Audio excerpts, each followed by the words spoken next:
Let's talk about you and me.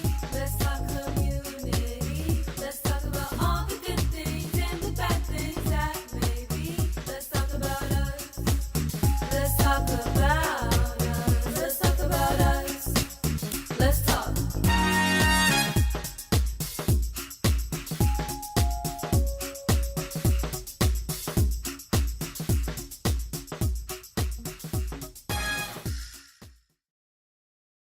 Welcome to Let's Talk About It with me and you. We having some feedback? All right. We have in the audience Oak Street Health. They're going to be our first presenters. Where today we're talking about mental health and physical health and how they intertwine with each other. And also, Oak Street Development also deals with older people from 45 on up. So that's sort of like in my ballpark, and a few other people that's sitting here in the audience. So a lot of people would like to know how they're working with the community on mental health issues as well as physical health. And we have to also, before I start, interview uh, my co-host, the mayor of Sutton Boulevard, Mr. Glenn Greenidge,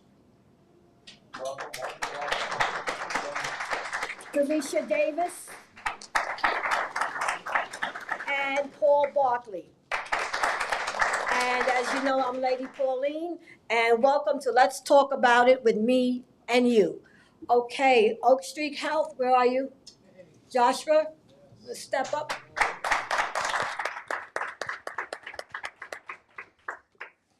Good morning, Joshua. Good morning. Am I using a microphone? Yeah. Okay. Good morning, everyone.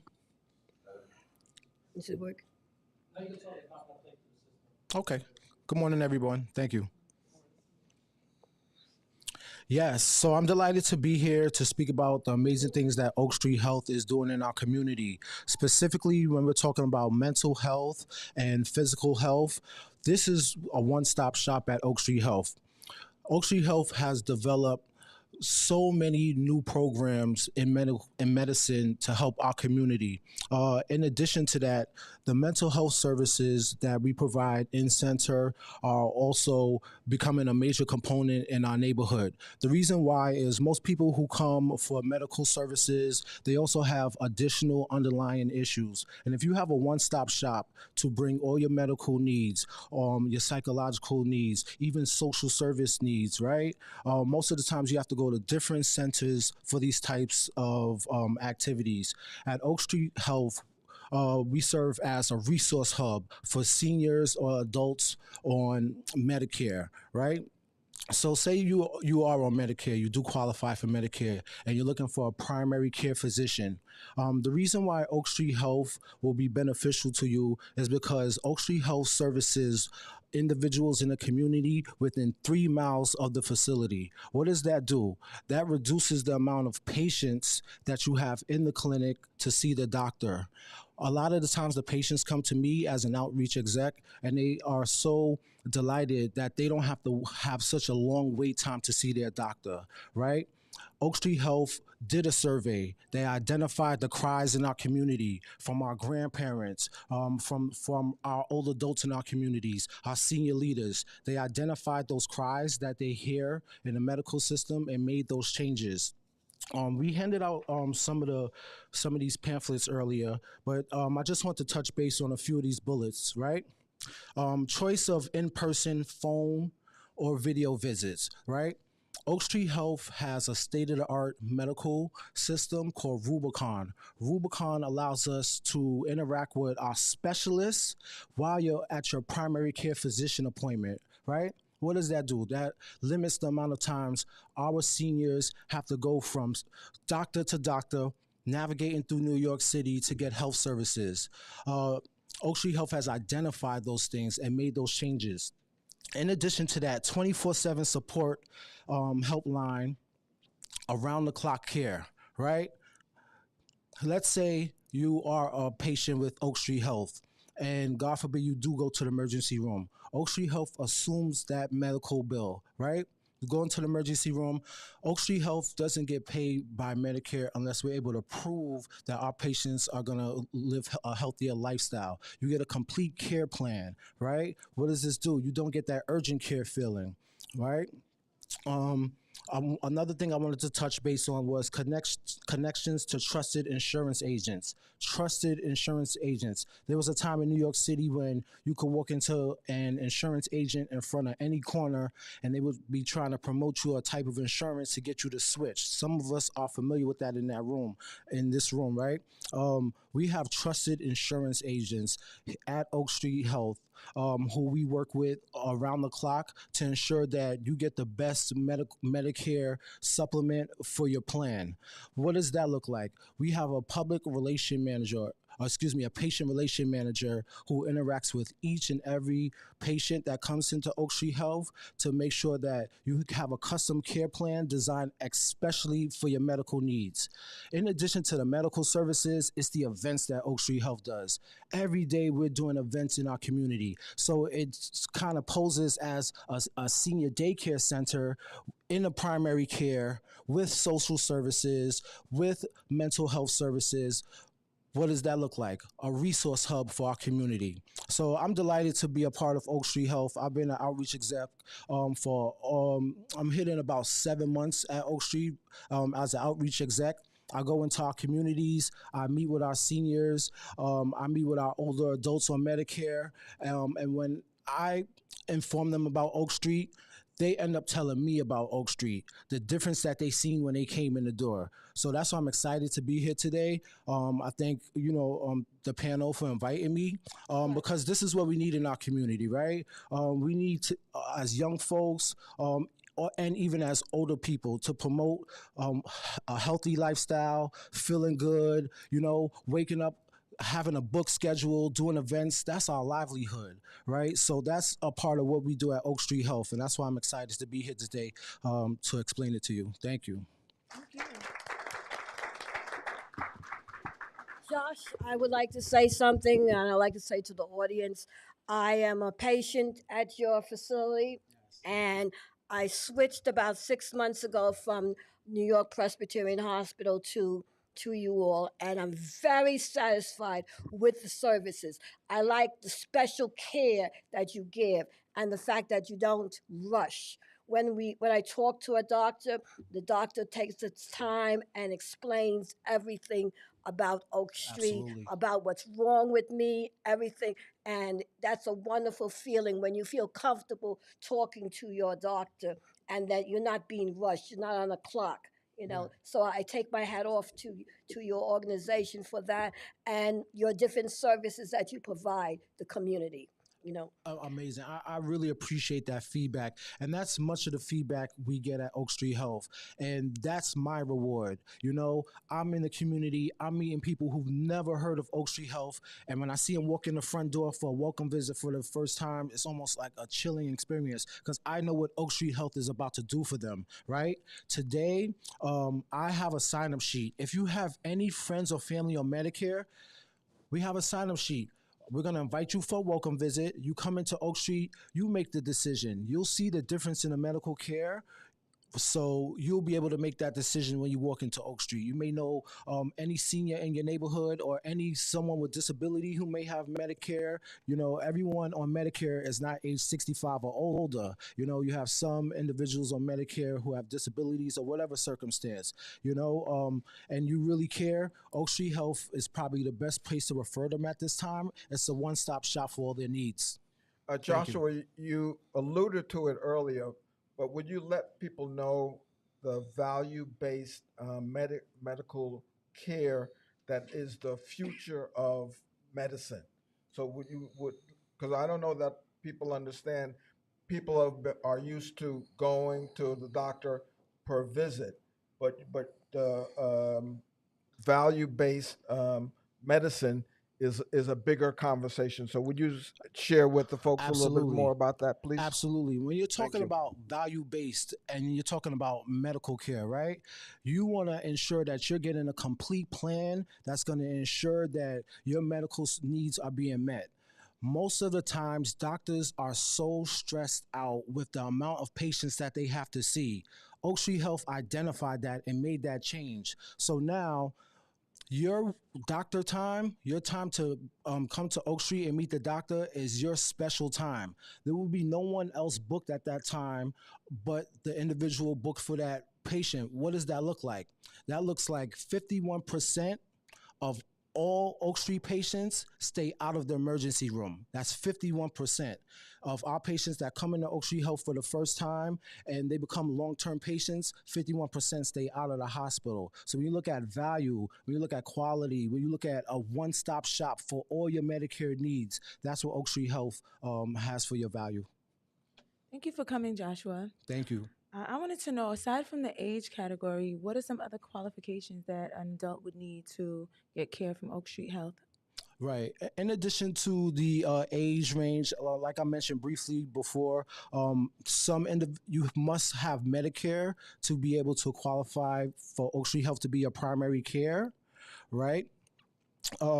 So it looks like you have Medicare, you need a primary care physician, you come in for a welcome visit at Oak Street Health, you meet with our doctor, and that conversation with the doctor will be a significant decision for you, because you'll know right then, am I going to follow through with my primary care, or am I going to continue with the previous medicine I've been receiving? So to answer your question, you just have to have Medicare and have a plan that we accept under Medicare.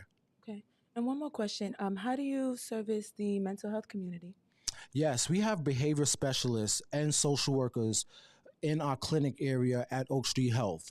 So, that may warrant during your welcome visit or during your doctor's visit, maybe the doctor may just make that reference like, hey, we have, social services right here on staff. A lot of people come into Oak Street Health, our seniors, and it's sadness sometimes to hear some of the issues they're going through, like with rent arrears, social service issues, community issues, community affairs. They have all these things going on, and how do you live a healthy lifestyle with all these barriers going on? Sometimes you just need someone to talk to, right? I'm also, our outreach execs we're accessible 24 hours. I have some outreach execs that I just wanted to highlight who are here today. Sebastian, he's an outreach exec. Sierra Caldwell in the back, who are outreach execs. And, we get calls constantly throughout the day from seniors we interact with, just want to know, which way to go, how to navigate through things. So you get a full support team. Joshua, one of the things also that I found very positive about your company is the fact that I was able to sit down with a social worker and talk about some of my issues that I've been having over the past few months, and took the time to really listen and assist me in different other areas that I realized that you all do is help with people with housing. If you're back with your rent, you're able to sit down with a case manager and talk with them. And so there's a lot of services that you all provide. And it's not just, your physical, but, like if you can't pay your bills and if you have no food to eat, then it's going to affect your mental life. So it all intertwines. Absolutely. So I'm very glad to see the agency within the community. As a matter of fact, you're just like 3 blocks away from where I live, and you actually come and pick me up and bring me back home. So I'm very, very satisfied with the services that you all render to the community. Right. And that's one thing. I'm so glad that you brought that up about transportation. Each of your appointments at Oak Street Health, we provide transportation to and from our clinic. Right. So that's another resource that Oak Street Health identified and made the change for our community. Thank you. Joshua, pleasure to have you today. Yes. Thank you. I have a question. Location. Are you only located in Queens, or are there other boroughs where they provide the same services to people who are on Medicare? Excellent question. We are currently in 4 boroughs, with the exception of, who could take a guess what borough? Staten Island. right. Y'all know that, right? So we're soon we'll be in Staten Island. We're actually Oak Street Health derived in Chicago. I think The longest clinic open in New York is maybe 5 years. Don't quote me on that, but it's pretty new to New York City. But yes, we have clinics in four boroughs at this time. Queens. We have our newest location is Parsons Boulevard, right next door, 8914 Parsons Boulevard. That's our newest location. We have locations Cambria Heights, Suffolk Boulevard, Brooklyn, Canarsie area, Washington Heights. So we're really expanding. Also, CVS just acquired Oak Street Health. So a lot of our campaigns do on a weekly basis. Yeah, I see a lot of eyes open up when I said that. CVS recently acquired Oak Street Health. So a lot of our campaigns that I do throughout the week, I'm campaigning at CVS in our community. So I hope I answered your question. Yes. Thank you. Yes. Thank you. All right. I know you have one of your partners that wanted to come up and talk a little bit. Is she here? Sylvia? Yeah. Oh. Yeah. Hey. Yeah. Good morning, Sylvia. morning. How are you? Good, good. Thank you. I was just passing by my business card because I'm helping Joshua and his team right here. But Okay. I'm the outreach manager. I work at Canarsie location. So we have different locations for Oak Street. And if it's anything, if you guys need any help, like Joshua mentioned, we have different locations in New York. And also we have overall United States. We have over more than 25 centers, and we're expanding, more like this upcoming year. We are trying to do open up locations at the Staten Island, New Jersey, Westchester, and it's this company is in business more than 10 years. Okay. So we are really want to give the best that we can. Like talking about services, more to be like personalized. So the people can be able to come to our clinic and trust us. And besides that, we are selected by AARP. Yeah, I was just about to ask you So, that.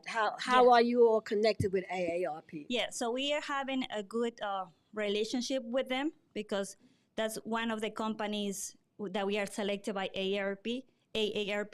So whenever, let's say, like if whoever would like to come in and become a member and patient of Oak Street, we will be able to, they're going to have a membership as an AARP. So it doesn't really need to sign in or something, or to have, sometimes they just pay like any like monthly payment. So in this case, when they become, like our patient, so automatic they will come, like they will be able to be a member of AARP because Okay. we work with them. Yeah, but thank you. I'm the outreach manager that I just say, like, if you guys need any help, you can be able to contact Joshua. That's my team member. I have Sierra back there that she's helping me out. That's in Canarsie area. And the same way with Sebastian, that he works together with Joshua. And usually, that he works with one of my coworker, outreach manager, Carlos Ramos. So he's the one who usually works right next door in this facility. Okay. And 8914, Parson Boulevard. If it's anything, we're here to help and support, more for benefits of our And seniors. what is your And hours of operation? I forgot Yeah. to ask you that we earlier. open from Mondays to Fridays. So that was most of the time it's from 8:30 to 5 p.m. But other than that, let's say like if you guys would like to set up appointments with insurance agents, with our social worker. So all the time we just be really like, like in advance, we are really like set it up these appointments within these business hours, of course, for Monday to Friday. But thank you, for having us Thank you here for coming. and to give us, time to have, to speak and give this information to the community. And because usually, we really need that so people out there can be aware and have knowledge, what it's Oak Street about. Thank you so much. Thank you all for sponsoring everything today, Joshua and Sylvia. I really Thank would you. appreciate. Thank you very Thanks. much.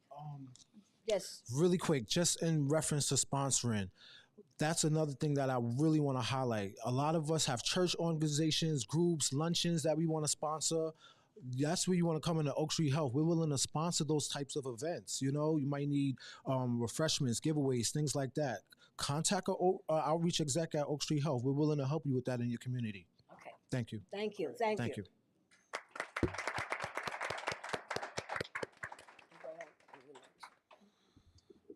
So next, we have Jemille Isaac, and he's a retired Marine Master Sergeant. He's a life coach, and he's going to talk a little bit about his experience being with the armed services and the relationship of the armed services, being in the armed services, and mental health. So, without further ado, Jemille. Welcome, Jamel, to Let's Talk About It with me and you. Good morning. Good morning. Thank you. Thank you for having me here. It is truly an honor to be here in front of everyone. Thank you, Lady Pauline, Mayor Glenn, Ms. Delicia, Mr. Paul, for allowing me to be here. Thank you as well to fellow speakers and family and friends, audience members. It is great to be here with you all to talk about mental and physical health. For me, I've served in the service for 20 years. And when I tell you there's been ups and there's been downs, and them downs have been down and them ups have been ups, I really mean it. And I think that this is a good platform for us to be here. And I also am grateful to have organizations such as Oak Street Health to be here, because one of the biggest things that we have to take into account is that we have to deal with it.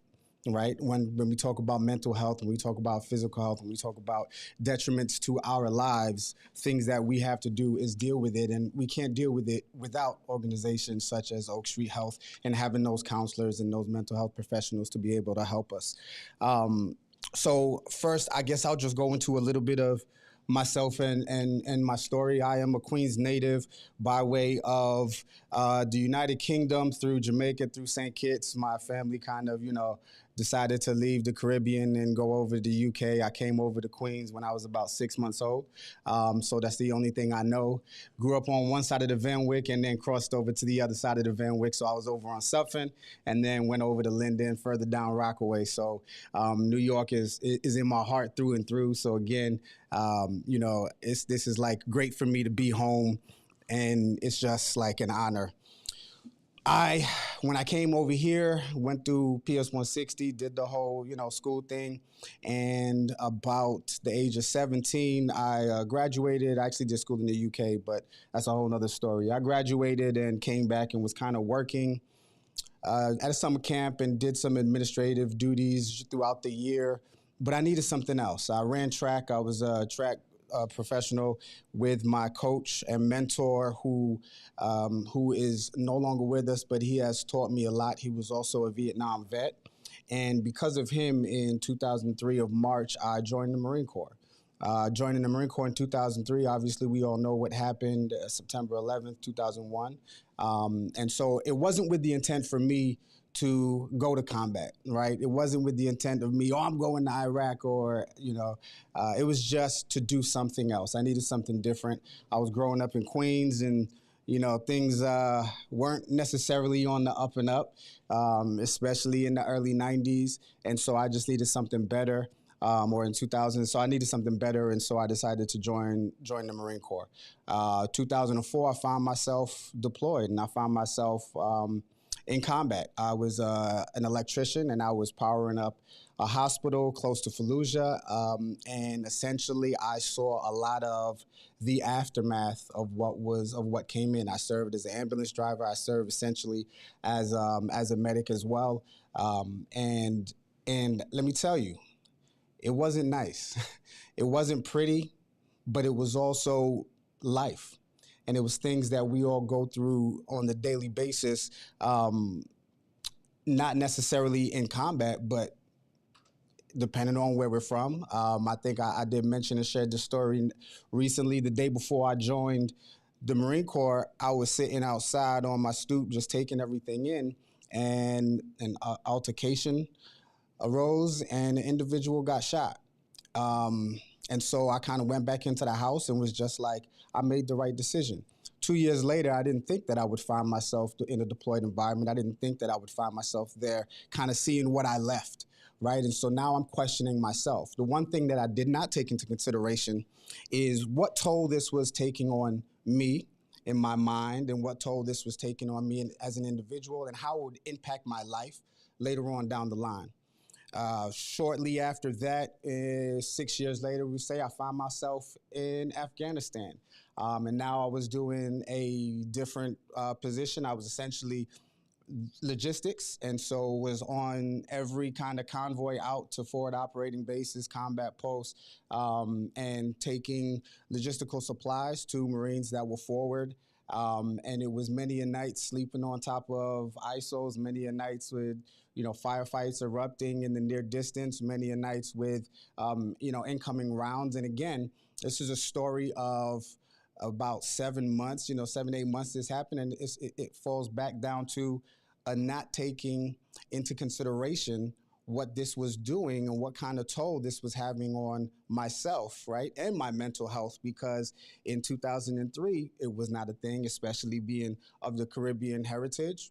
We don't talk about anything, right? That's why I'm glad that we're here to talk about it, right? Because we don't, and it's not uncommon. It is more common, and it's unfortunate because it is something that we all should be talking about and dealing with. And in 2010, again, it wasn't something that we were talking about. But with the military, suicides began to increase, especially with being at a nation at war. And so thankfully, leadership decided that there was something that they needed to do. And so with that, we have a behavioral health program that has been around. But again, because we don't talk about things, it wasn't really utilized. But now that that was more publicized, that was something that individuals started to do. But if we think about that, whoever wants to be the first, if I say I need a volunteer, let me get somebody to put their hand up. Who's going to put their hand up, right?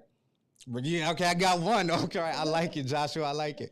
But more often than not, we don't want to put our hands up because we don't want to be the one that's highlighted. We don't want to be the one that's first. And that really deals with the fear of the unknown. And it's that, okay, well, what am I volunteering for? Somebody hasn't told me, I'm not sure. I don't want to be the first. And so that behavioral health program wasn't necessarily frowned upon, but it also wasn't spoken about and pushed, right? And so you didn't want to go and seek mental health services because, oh, that's the Marine he's getting help. It was a bad thing. And then there was that stigma that you do not want to have on you. And so it wasn't something that was okay. And for me, not only was it not okay in my family and my culture and my heritage, but now it wasn't okay in the military because, come on, I'm from Queens. I'm not soft, not by any means necessary. I'm not. So I'm gonna make it work by any means necessary. I'm gonna make it work. So I could not be seen as soft. My journey as far as recovery didn't begin until about 5 years ago. That's after serving 15 years, after multiple combat deployments, and after just traveling around the world and serving, the military. I realized that I had an issue. I needed to do something to be better as a family man, as a father, as a brother, as a son, as an uncle. I just needed to do better because I was suffering. And I realized that my suffering not only was impacting me and affecting me, but it was affecting everybody else around me. Through just my trauma and what I've seen, I have a dual diagnosis which means I suffer from, I deal with, because it's not suffering, right? I deal with mental health disorders and also substance use disorders, right? And so oftentimes the two are kind of coexist because we have to deal with them and we can't talk about them. So we turn to what makes us feel better, what mind altering, mood altering things can we do, which oftentimes is in the form of drugs and alcohol. And so once I realized for me that it was bigger than myself and that I have children and that I needed to be a better example for them, I stopped caring. And not necessarily caring about my health, but I stopped caring about what the world thought. I stopped caring about how I would be viewed or how I would be labeled. Because one thing that I realized is the world essentially isn't taking care of my family or taking care of me or paying my bills. It is me. And in order for me to do that and be successful, I need to seek some assistance. And so let's talk about it is great, because that is one of the biggest things that we all need to do more, is just to communicate. Because for me, what I've realized is that not only can my story help somebody else, but it also helps me, because it's also easing that pain every time that I'm able to talk about the situations that I've been through and talk about my frustrations and why I woke up on the wrong side of the bed, air quotes, because anytime I talk about it, I get on the right side of the bed and I feel so much better. And I also don't know what impact my story has had on one person, but my hope, and anywhere I go, anywhere I speak, any individual that I talk to, I only have one goal in life. And my one goal is for you to learn one thing. Because if you learn that one thing, then you can step into your day as a better individual and be able to maybe wake up that next morning a little bit better, a little bit stronger, and be able to deal a little more. And for me, one thing I did want to kind of make the correlation to was just, I know I spoke about prior to joining the military and what I witnessed, but that trauma that we deal with that leads to mental health isn't necessarily always a physical trauma that occurs to an individual. It can be things that are witnessed. It can be things that are inherently passed down through generations from what we are taught. It can be a cultural thing, but it's deeper than the physical.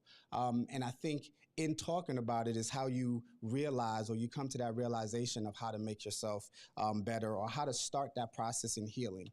And when we talk about starting that process in healing, there are, I think, the 3 A's, but I'm gonna move it to the 4 A's, right? So the first thing for me was the awareness, is I had to be aware that there was an issue. I had to be aware that I needed to seek help.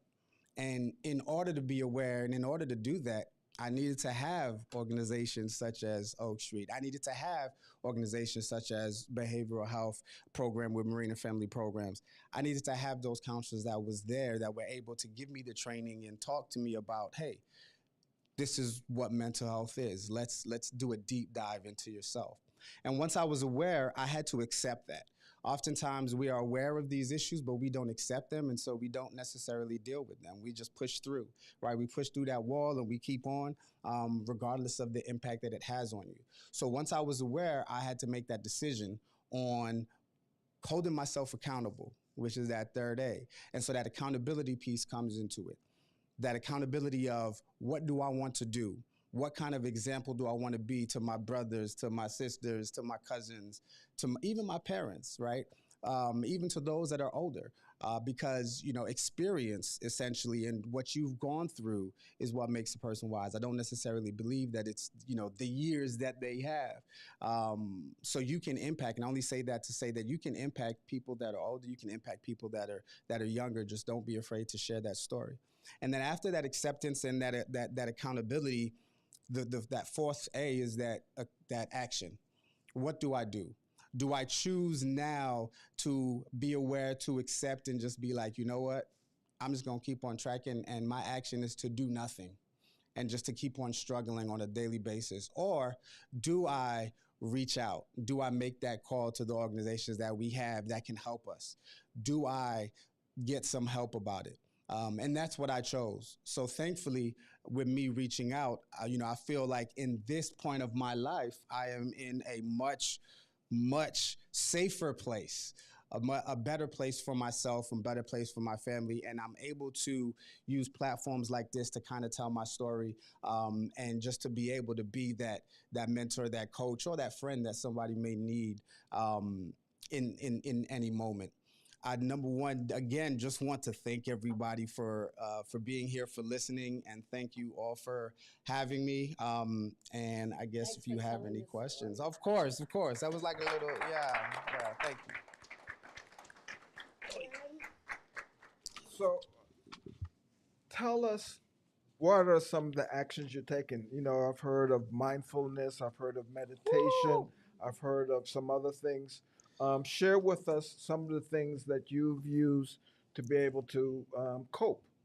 Mayor Glenn, that is an absolute amazing question. Let me tell you, mindfulness is a thing. I am a huge believer in coping. I do have coping mechanism behaviors down here, but I am a believer that our mind is more powerful than we believe. And if we can, if we actually would believe more in ourselves, we can push past that mental, right? That mental toughness is what we refer to it as. But our mental toughness can overcome any kind of physical pain that we are going through. So my kind of daily routine, I got into fitness about 10 years into the military. I joined when I was about 155, and I was like, yeah, I just wasn't working because I got into doing like fighting and stuff with the military and becoming a martial arts instructor trainer. Um, and I was tired to get thrown. I was tired to get thrown around. So I was very, very athletic, very agile, but I wanted a little bit more size. So I kind of got into fitness, and that fitness journey kind of served as a part of that because I incorporated it into my daily routine. I was one of those individuals that was up at 4 o'clock in the morning to go to the gym. So now that I'm later in life retired, it's more like 6 o'clock now. So I get to sleep. I get to sleep in a little bit. But I say that to say that before I go to the gym, I start with meditation. I believe in frequencies, so and then the angel numbers. So right now I'm on my 1111 kick, and not because of Chris Brown's album, because I just realized that that's what he named it. But yeah, and then 444 for as far as the frequencies. But I start with a meditation, and meditation can take many forms for people. I've spoken, to individuals who have had I don't know how to meditate. Like, what does that look like?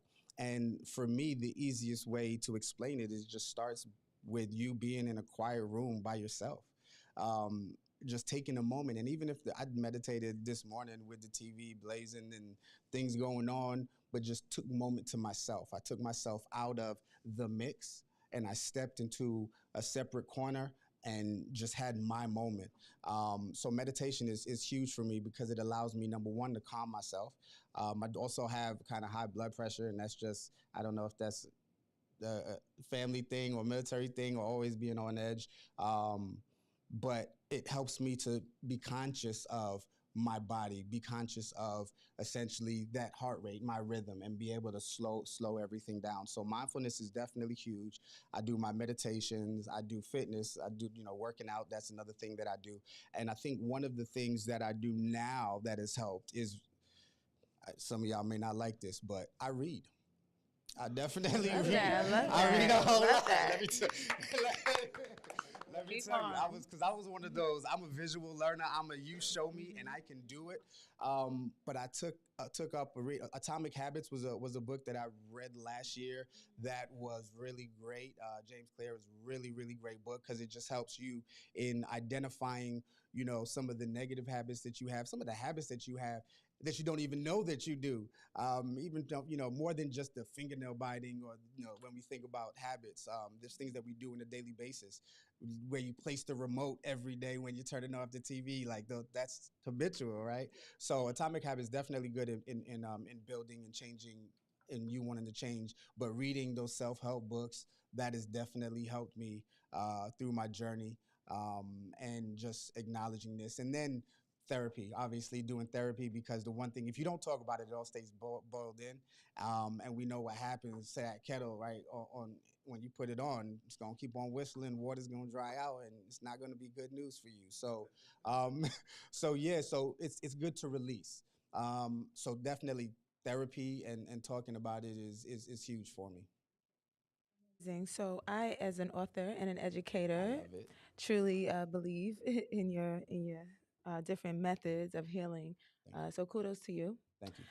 So I have a question. You said that 5 years ago you sought out help. Was there a crisis or an incident that happened that led you to make that discovery? Great question. Was there a crisis or incident that occurred for me to seek help? Um, there were multiple. I mean, okay. Oh man, I get to talk about it for real. Let's talk about it. Good question, Mr. Delicia. Thank you. So, the substance that I chose to misuse was alcohol. Um, Obviously, Caribbean nature, not obviously, but Caribbean nature, Ray and nephews is like cousins of mine, you know. So, so, so I used to drink a lot. It was a daily thing for me, and it actually wasn't a daily thing. It was more driven by just circumstance. So if I was having a good day, I could have a good day and be good. But then when I'm in that bad mood, I needed a mood altering kind of substance. And so I kind of leaned on that heavily. But that made me make some real bad decisions. I've put my career and my retirement on the line multiple times. Um, Thankfully, I am 29 days away from successfully completing a 20-year, 9-month, and 20-day contract. So yeah, so I'm definitely counting down 29 days. That if I missed it, 29 days. If you guys didn't get it, 29 days. All right.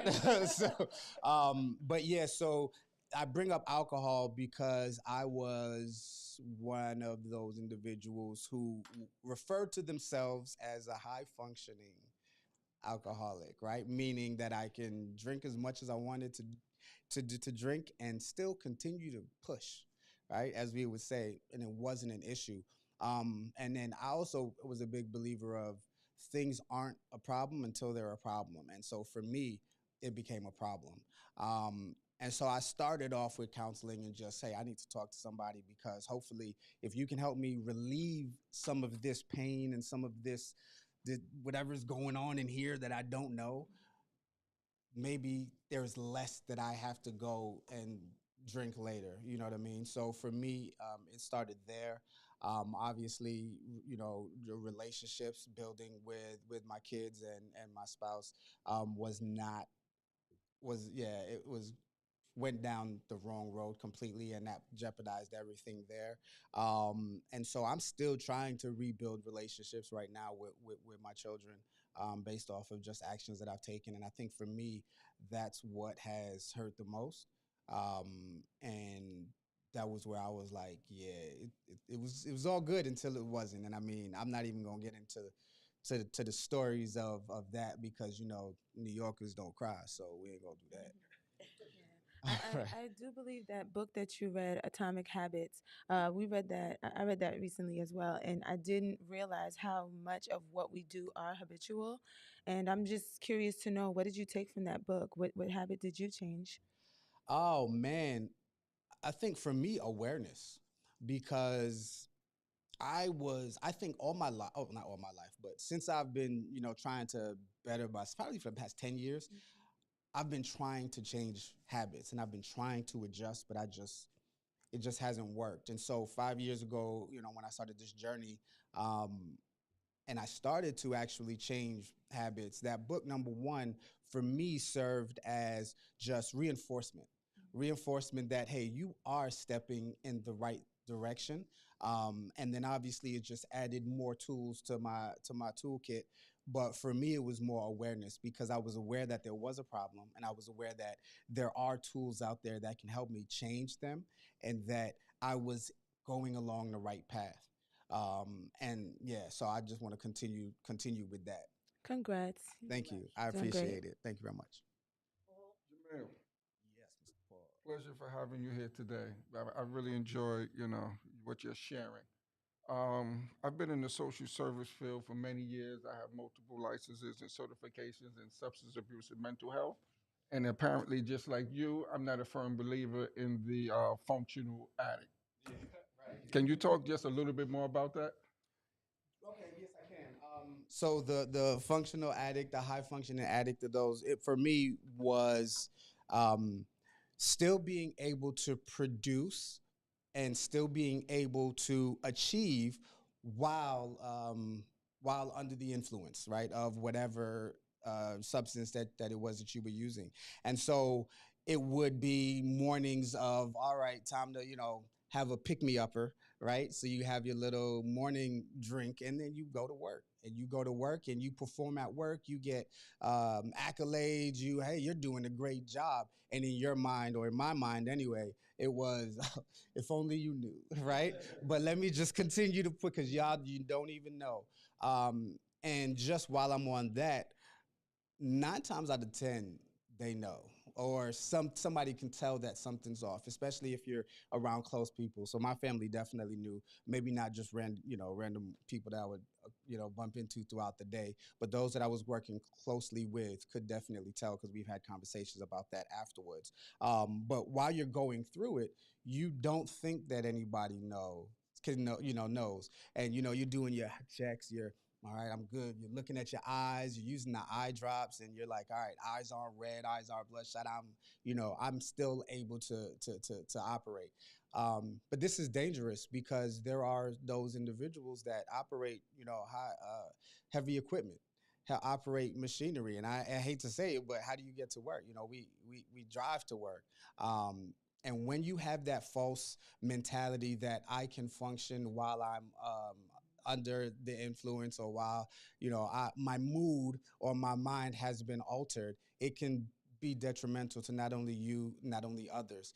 Oftentimes, not oftentimes, but on a few occasions, I've had a couple of accidents. One, I was, air quotes, not drunk. I may have been drinking the night before, but I was good. I fell asleep. Um, and I heard it, but I didn't really process it at the time. But I remember family members saying, "Man, glad you didn't kill anybody." And in my mind, I'm like, "No, I mean I fell asleep, and I just, but I didn't think of what it could have been. I didn't think of what could have happened until um, until I started to work on myself, and until I started to better myself. So that high functioning, or that functional addict, is that individual that believes that they can achieve even while they are under a mind altering or mood altering substance. Hopefully that adds to it. All right. Well, you mentioned something, and I just want to kind of come back to it. You talked about trauma, and you talked about generational, Mm-hmm. cultural, and maybe even family Mm-hmm. trauma. What have you noticed or learned about that trauma that's been passed down to you, that's contributing to your trauma that you're dealing with? Mm. That is a good one, Mayor Glenn, and I think my mom may be tuned into this, so I'm gonna tread lightly on this question. Um, I think for me, it's a real thing, right? It's something that, like, we talk in my recovery journey. There are different sides, right? Some people view it as there is no such thing as generational trauma or generational curses. Some people view it as there is. I believe in my culture, a lot of things are passed down, and things that are passed down are generational. I mean, so. So I do believe that there is generational trauma that gets passed down, that is taught, and that is learned just by what you witness. I think what I have learned is the importance of the conversation and the awareness. So that awareness piece I'll add. I brought my mother in. Actually, it was recently. It was a few months ago, on one of my sessions, and that was the first time that I did that. My mother and my sister, actually, and they were glad that I did, because it gave them a different perspective. But in my household, we often speak about it when it comes to, like, my mother, just things that were passed down, but we've never really dealt with it. So we've spoken about it, we've talked about it. We do believe that it is a thing, but the first step is obviously dealing with it. As I was speaking about, the awareness, the acceptance, the accountability, and then the action is getting to that action part. So it is, for me, my learning point, and you see, I'm trying to tread very lightly, but my learning point was just being aware, and of my right, for myself. And the one thing, thank you for saying that. The one thing that I have realized is the only thing that I can control is myself. That's the only thing I can control. So that's the only person that I'm working on. And I just hope that it has that positive impact on everybody around me and everybody that sees. This, but as a also coming from a Caribbean household, Yeah. and I hear people talk about generational trauma and genetics and things that are passed down. There's a quote that I truly believe: you can change genetics just by changing your habits. So Right. keep doing what you're doing. It really is about where you start at with yourself. I appreciate that. Thank you. Great. So, if people are looking to get a hold of you, Ooh. how do they do that? Let me tell you. So I told you this journey is new for me. Thank you very much, Megan. So this journey is new for me, right? Well, it's new. The awareness. So I did recently, I rebranded myself several times, but I deleted everything that I have off of my Instagram and I'm starting over. However, I still do have my handles and I will continue to have my handles. So if you search any platform, mainly Instagram is what I use currently. I'm not really on Facebook. But it's at IXL, the letter I, the letter X, the letter L, the number 4, and then the word real, or JISAAC for real. Yeah, for real. And so for me, IXL is because I was asked a question a while ago, just to sum up myself in one word, and the only thing I could think of was I excel. Great.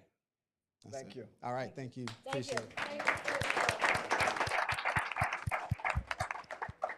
it. We're going to take a quick 5-minute break, and then we've got some fantastic interviewees that are coming to the mic in a few minutes after we resume. So, quick break, and we're going to have some PSAs for the people that are listening. And don't forget, you're listening to Let's Talk About It with me and you. Okay.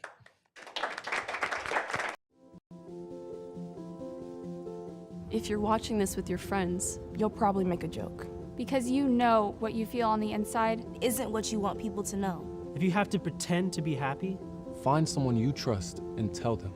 If you get mad at things and you don't know why, or have thoughts about hurting yourself, find someone you trust and tell them. You are never alone when you share. Seriously, people care about you. It's okay to not understand what you're feeling. And it's easy to think that you're all alone. But you don't have to be. You're never alone when you share. Don't be ashamed to tell someone you trust what you're feeling. You're not alone. You are not alone. Find someone you trust and tell them. Tell a parent. Tell a teacher. Tell a brother or sister. Or just tell a friend. You haven't done anything wrong. Talk to someone. Talk to someone. It's how things get better.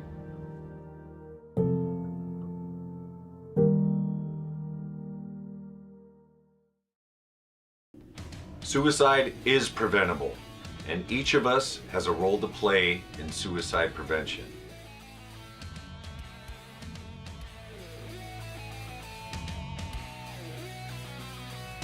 Suicide is complex. There is no single cause, and it's not always a mental health issue. It could be loss of a job or home, financial or relationship issues, pain, or leaving the military. Suicide does not discriminate. It affects all ages, races, and genders, veterans or not. If you know a veteran who is struggling, connect with them. Let them know help is available. There is quick and easy access to services in times of crisis. Dial 988, then press 1. Talking about it is okay. Don't keep it inside. Don't be ashamed. Don't wait. Reach out. Find resources at va.gov/reach. I wonder if you know that I want the best for you. I know you're going through a lot.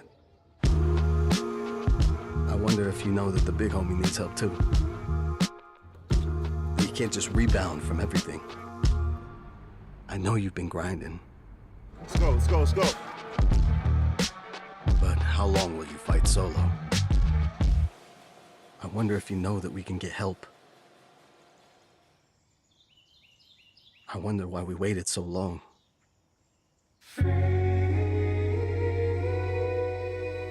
Not wondering anymore. love, your mind. Let's see how far we can go.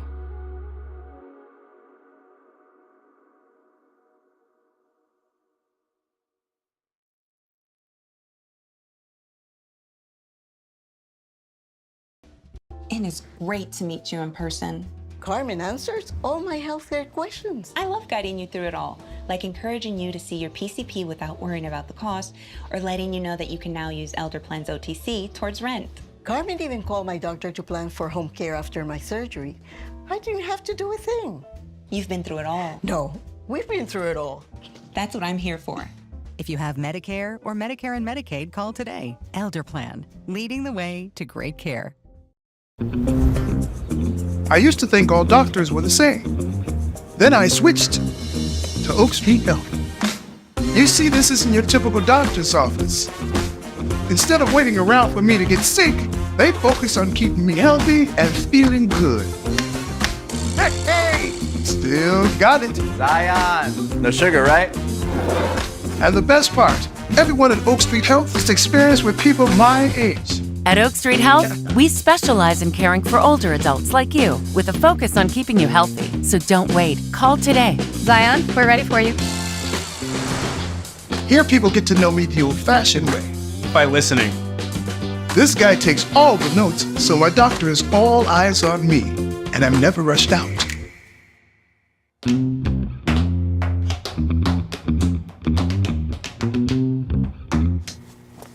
Ready to go? We get to know you better with longer appointment times, including same-day and next-day appointments. Everyone gets their own personal care team. And whether it's doctors, nurses, social workers, mental health support, even someone to help me understand my Medicare benefits, they all work together for me, myself, and I. Not to mention a 24/7 patient support line. We customized a plan for him, and we could do the same for you. Getting the care you need has never been easier because our team members work together to handle all your healthcare needs. And you get all this with no extra cost. They even gather all your medical records and health history. So switching to their doctors is easy. And you can keep living your life your way. At Oak Street Health, we specialize in caring for older adults like you. Call 866-524-9932 to schedule a visit and see why we are the only primary care provider to carry the AARP name. Oak Street Health.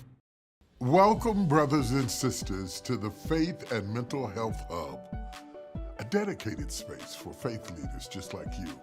Through this learning hub, you will gain access to an array of resources, including expert-led courses, informative videos, and engaging activities that aim to deepen your understanding of mental health and emotional well-being, help you strengthen your own mental health, and impact your community for the good. According to research completed by the Ad Council, about 50% of the population cite having a mental health condition, and less than half are engaged in getting help. Speaking directly to faith leaders, we realized that pastors, youth pastors, deacons, priests, and lay leaders are often the first point of contact for individuals seeking help. And we wanted to provide them with the resources and tools they need first to support their own mental health, to better support their congregants and communities. How are you today? And what do we say? Too blessed to be stressed. All right, I'm blessed and highly favored. However, while people may feel blessed, they could indeed feel very stressed. God reminds us that whatever you can't take a rest from, you are ultimately a slave to. You can't pour into other people's cup if yours is empty. What if God cares more about who you are becoming than what you are accomplishing? Mental health professionals are healers that God uses to help restore our minds to wholeness. Together, let us break the stigma around mental health and create a space for our congregations to thrive both spiritually and emotionally. This learning hub is brought to you by the Ad Council, Huntsman Mental Health Institute, and Values Partnerships.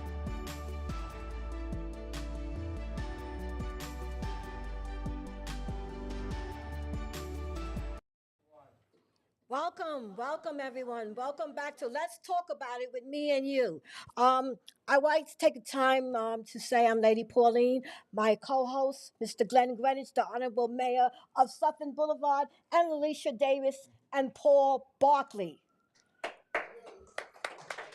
And I have a very distinguished gentleman in the audience. I want to say hi to Mr. Wayne Gilman from WBLS Radio's in the house here.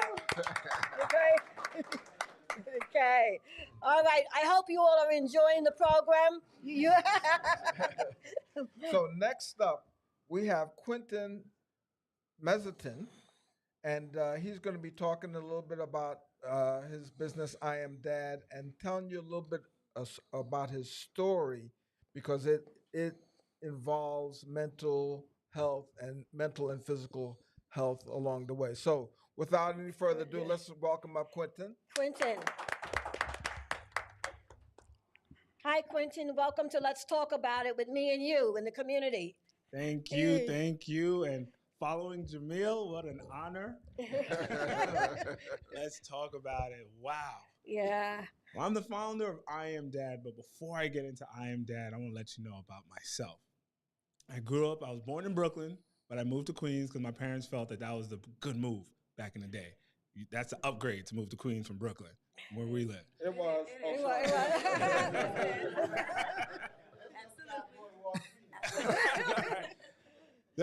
So my mom, she had 5 boys.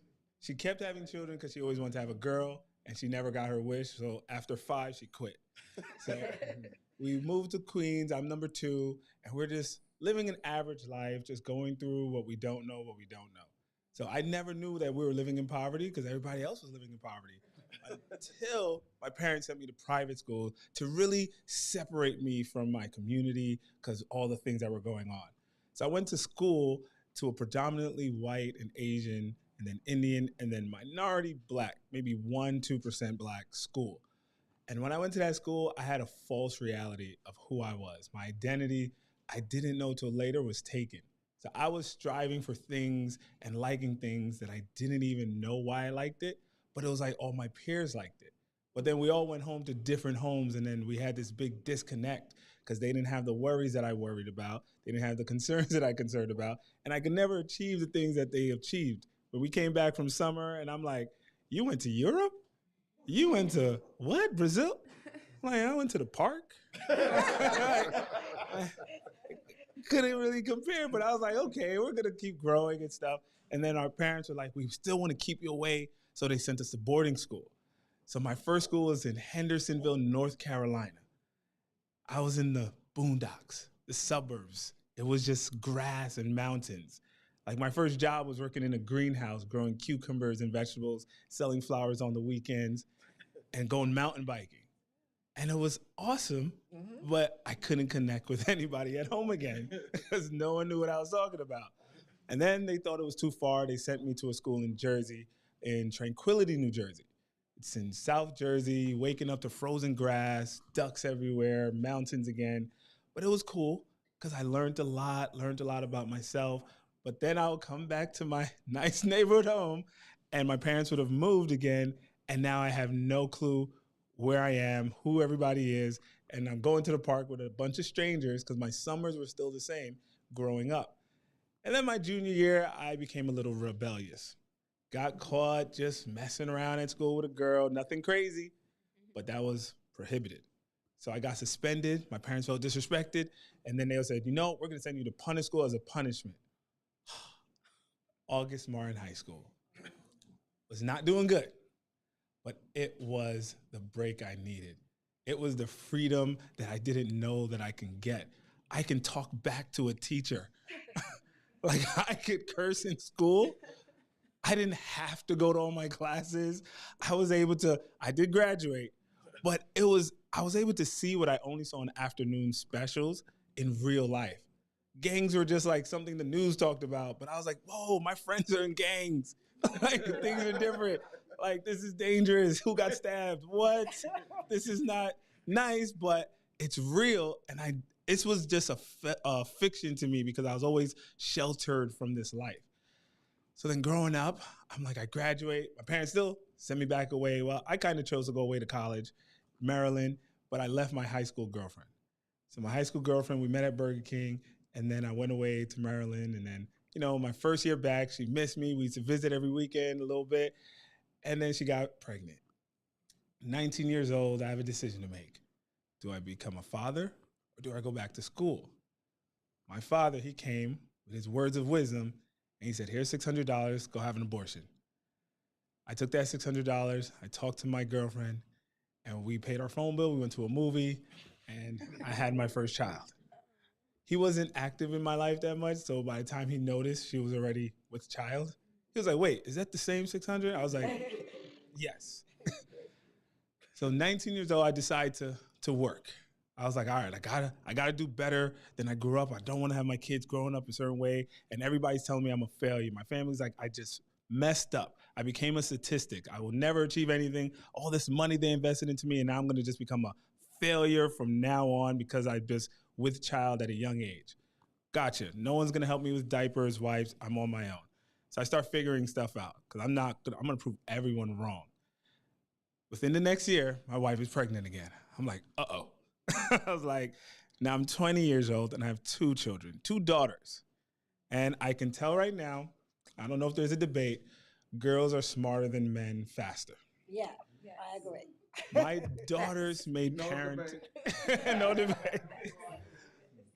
God blessed me with daughters because he knew I could not be a parent at that age. I wasn't ready mentally at all.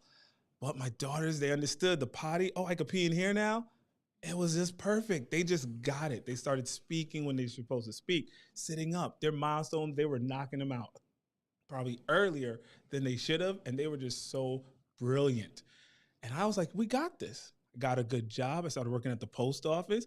I said, you know what? I'm doing better than everybody said I would do. I got benefits. I got a little car that I can't afford. And I'm like, my credit ain't that bad because, 600 out of what is not that bad. Can't get approved for stuff, but not failing. So I'm kind of I'm dusting my shoulders off. I'm still, competing with the Joneses, but it's just like, I'm doing good. My daughters look good. They're happy. My wife, not yet. My girlfriend, she's doing well. We're living in our own studio apartment. Things are looking good. So good that she decided that we should have another unplanned child. So now my son was born 3 years later. So I said she, of course it was us, blah, blah, blah. Like she didn't do it herself. I get it. So now I'm having a son. So now I have 3 children. And now we're growing up. And now I'm 23 years old. So I'm like, okay, we are not having an opportunity to become adults. Every time I think we're going to get to this point where, we can start catching up to our friends, our peers, we parents again. And our kids are in diapers. Our kids are learning to talk, to walk. And I'm going through this stuff, but I'm getting older. So I'm like, okay, another couple of years of suffering in silence. I told people having kids wasn't the hardest thing. It was the 9 months, which turned into a year if you add postpartum. I was never taught how to be a parent, how to be a father, but I was never taught how to deal with my wife changing throughout those 9 months that caused us so much fights.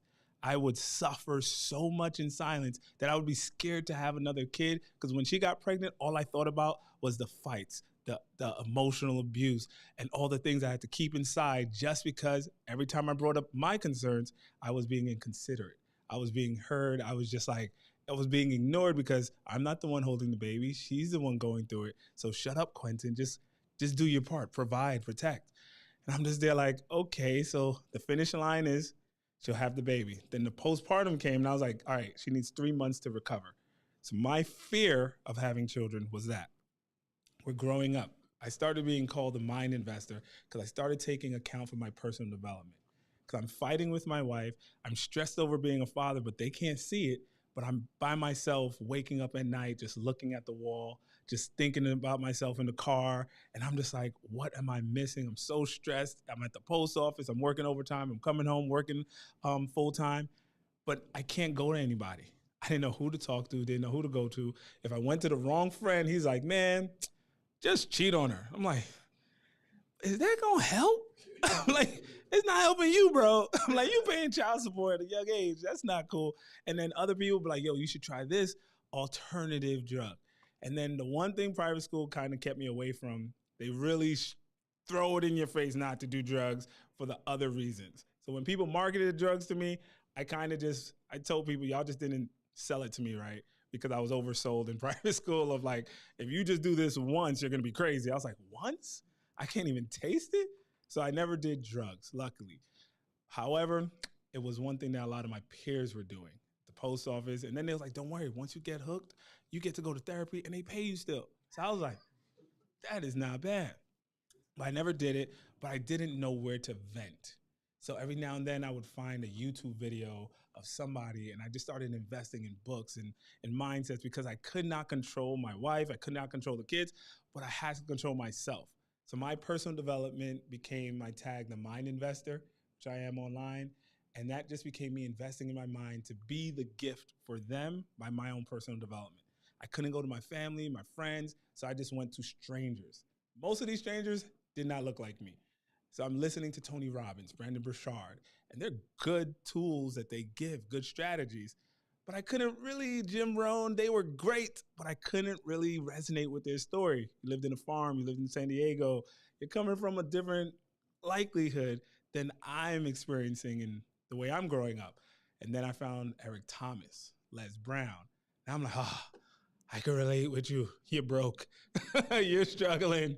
You don't know what you're going to eat at night. You're getting divorced. Like, thank you for hearing me through your story, and I could hear myself. So as the Mind Investor, I started getting things on track. Became an entrepreneur, left the post office, started doing well at home. My kids are getting older. People are like, yo, you're doing pretty good. And I'm like, I think I got it. I think I'm making sense of all this. Everything is starting to align. The vibrations, everything. Friends are coming in, opportunities. And then my wife gets baby fever. I'm like, listen, we've been here before.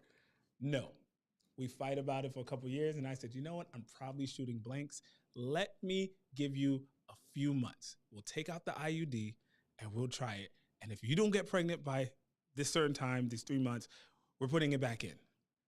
She got pregnant within that month. Wow. I was like, why wouldn't I be shooting blanks after 7 years? And I think that's just genetics or something like that, or working out, mindset. I don't know. However, Quintus was born. My fourth child and son, Quintus. So I have 2 girls, 2 boys. Now I'm like, okay, honey, you got to put it back in. We don't want anything else to happen. We're doing okay. And, we're going through this. Quintus came out healthy, full term. And she's like, okay. She missed her appointment. And then when she went back to do her appointment, because now we have our schedules, doctor said, you can't put it back in because you're pregnant.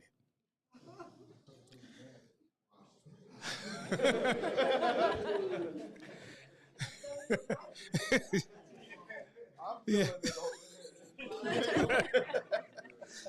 Yes.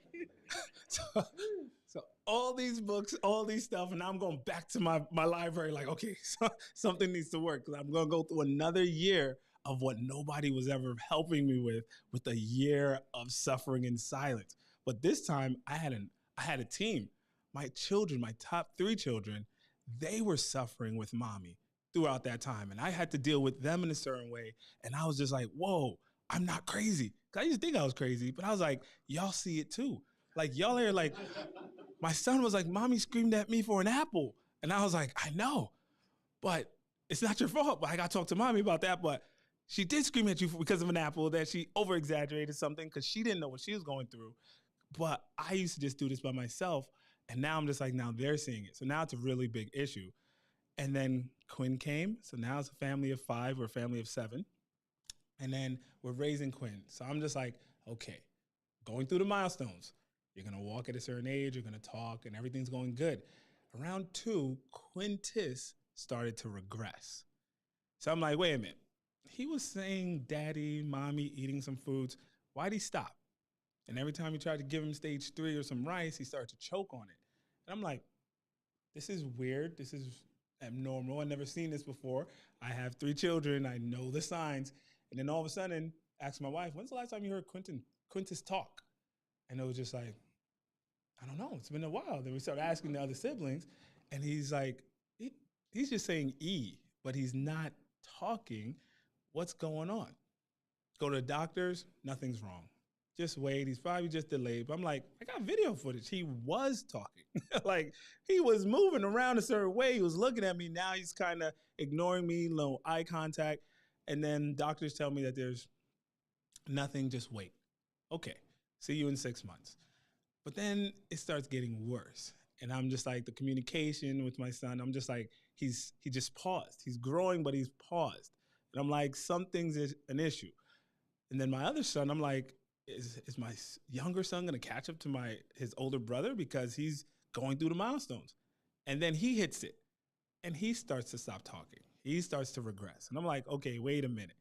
Doctors, it's happening to now 2 of my children's. What's going on? You know what? Maybe keep them away from the TV a little bit. And there's nothing really wrong, but let's just keep monitoring and let us know. See you in 6 months. I'm like, okay. I'm getting a little frustrated now because now I have to put my kids in daycare because I'm working, my wife's working. And then the daycare is like, hey, have you ever thought that your kids have autism? I'm like, autism? What is autism? That's something that maybe people deal with, but I've never heard about it, never came to my doorsteps. And then after being there, I started to look it up. Autism, the first thing that came up with the definition of autism was like lifelong is a word that stuck out to me, cognitive disabilities. Lifelong was underlined in the Google definition. I'm like, hold on. My kids do not have lifelong. I went through the year that I'm scared of, which is the 9 months and the 3 months. And the goal was the milestone and the finish line of my kids becoming independent. I've seen it happen 3 times. It's going to happen 5 times because I started at 19 years old. I'm retiring at 50 with grown-up kids that don't need me. But now you just told me something that the possibility that my kids will need me for the rest of my life, which cancels my retirement plans, my lifelong plans, my independent plans for you. I got mad just by the suggestion of autism. So I fought it. And this was just a person just telling me, hey, I think your son has some similarities. But I look it up on YouTube. And I'm looking like, my kid does what this kid does. My kid is lining up toys like this. My kid is making the same sound as this person. And I just did hours and hours of research on what autism traits look like. And then I started realizing, why have people tell me something that it could be and the doctors tell me it's nothing? And then I found out all these, you could call it conspiracies, but all these reasons that your child could become autistic. Because now I'm fighting it. Because I'm like, this is not in our family. We never had this. But when I brought up things to my doctor, he fought me and said, listen, everything you're telling me is all false. It's all crazy. It's all nonsense. And he didn't even want to have the conversation, but he's like, I'm not going to stop anything that we're doing. I can't give you any reasons, but if you're not going to follow our ways, then you can't come back and see us. So he was like, I can't even give you a physical because I'm not going to see you if you're going to be bringing up all these other reasons that could have caused their delays and blah, blah, blah, trying to say, what if it is what you gave them? And then I'm not arguing that I'm not going to give them, but what if? Could you please explain to me why somebody else is saying it is? When we realized that, I had to switch doctors. And then I had to switch therapists because I realized that I wanted help, but the people that looked like me in my community, they weren't trying to help me. They were trying to just have me give up and give in. So all these limitations that are on the spectrum, nonverbal, cognitively delayed, occupational skills, physical disabilities, of all these things that you'll never do, the people that look like me the most were the ones agreeing with it and telling me yeah, you should look into putting your kids into a home. You shouldn't keep them on your own. It's going to be too much stress. You should look into all these different solutions that'll just kind of keep them in the limitations. And then I kept on doing research because I didn't sign up for this. No one signs up for autism or any type of special needs. So I started to go outside my community. You live in Queens? I went to Bayside and found this therapist. Doesn't look like me, no one looks like me, but all of a sudden gave me hope. She said, I seen somebody that was like your son, and now they're talking and they're totally independent. But the milestone went from maybe 4 years old to 7. And I said, okay, if I start changing my finish lines with my sons, I can still get them to independence. I just need to look at it differently. So all of a sudden, I took my kids to a different neurologist in New Hyde Park. I went to occupational therapies in Corona. I started leaving where my people were just telling me to pray about it. It's God's will be done. And it's telling me all these things that's leaving me suffering in silence. But the other people are telling me of possibilities. And I don't need that it's going to work 100%. I just need to know that we're fighting the same fight to get to independence, and I'm with it. If it doesn't work, it doesn't work. I just want to know that I fought. But then to tell me not to fight anymore and it's just God's will was really upsetting me as a father, because now I'm a dad. So I broke down this dad. Dad to me was a dad needs to be disciplined and determined.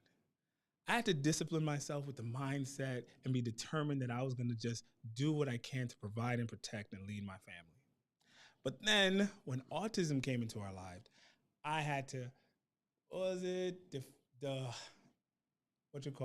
Dad became, nope, not defeating autism. It became, don't accept the diagnosis. The diagnosis was too many limitations, too many low expectations. If I accepted that, then I might as well take their opinion and make it my reality, and my kids would just suffer for the rest of their life, as would I.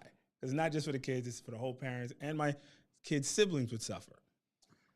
And then once I found out that there were tools, there were strategies, there are solutions that people have, that people are using, that they've seen themselves get from one side to the higher side of independence on the spectrum, I started networking with them.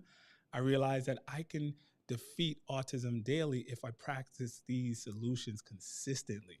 From their second brain, which is their gut, I practice what they ate more. They made our whole family eat healthier in certain ways. Because I'm like, if you're not supposed to eat this, why are we eating it?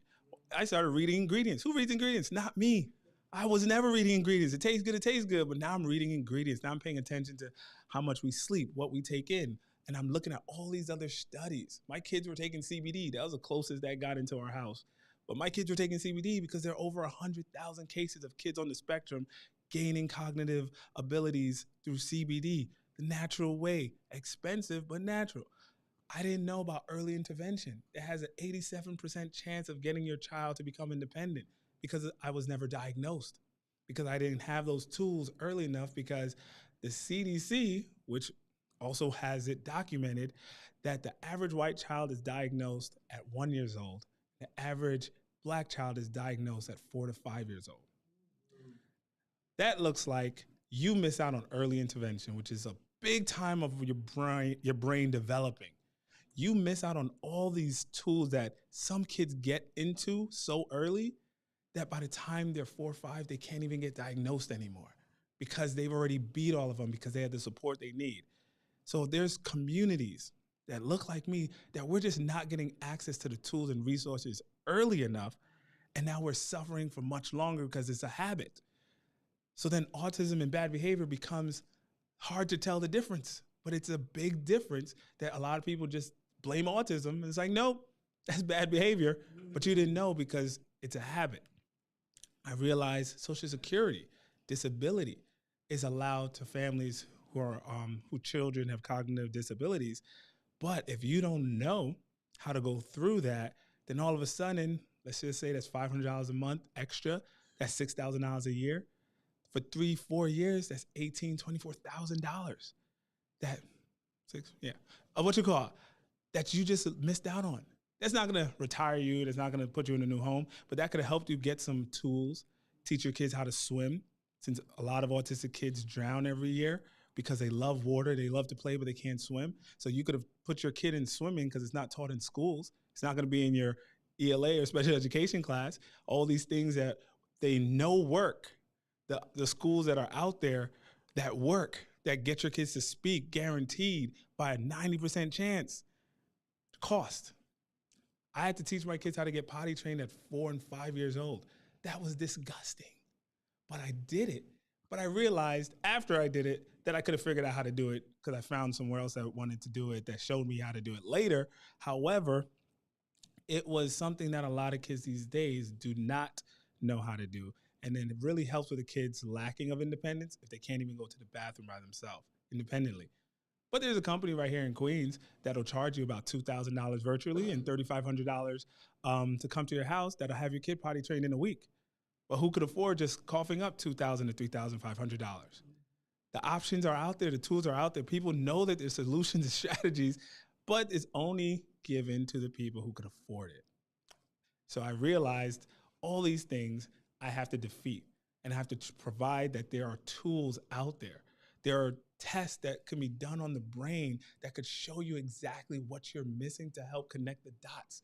And it's been used as for even adults with Alzheimer's. And they're doctors. They're in Babylon, Long Island. They're in California. And this procedure costs about $5,000 just to do the initial test. Is it covered by your insurance? Absolutely not. But can it help? Drastically. I've seen kids just growing. And I'm looking into that test also as well, because I'm like, it works, but it's not covered. Why isn't it covered? Because I forgot where we live and the access to resources that we have. But if more of us knew, then we could fight and advocate for it. So I started to learn autism differently, where defining autism differently is what I started to create with my sons. My sons are now 7 and 8. They won't shut up.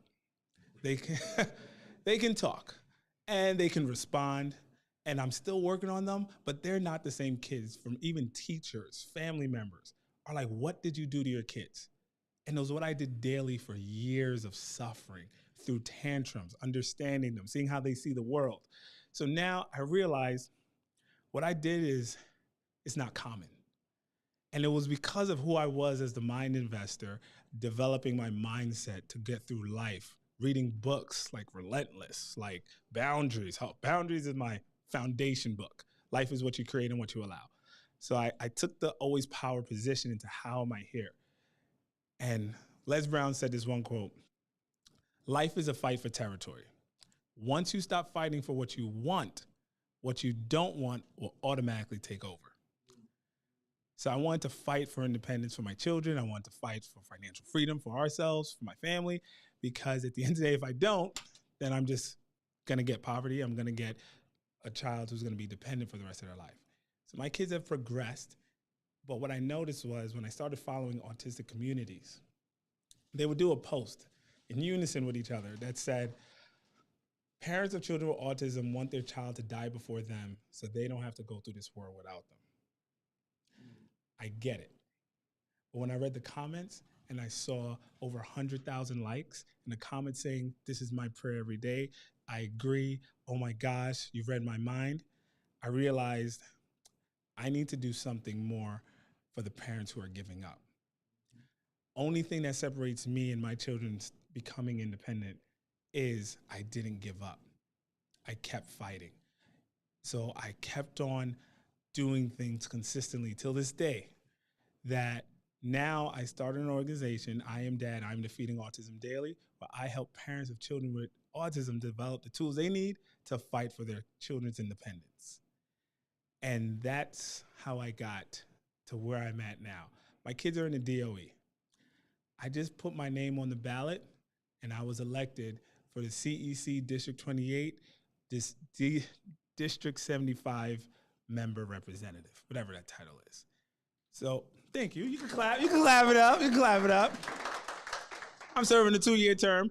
So now I'm advocating for my children from the place where they go to school, helping other families and people who are suffering in silence, because now they see that, hey, this other father is on the board now that doesn't care about regular policies and I'm not bought in, where now I'm advocating for the parents because I am the parent, and now I get to fight with the superintendents and the chancellor of why we don't get the funding we need. Why are we always left in the shadows? Why aren't our kids treated the same? Why don't we have better lunch schedules, better pickup times, our busing systems? So now I get to see it from that angle, like, wow, you guys really don't like us.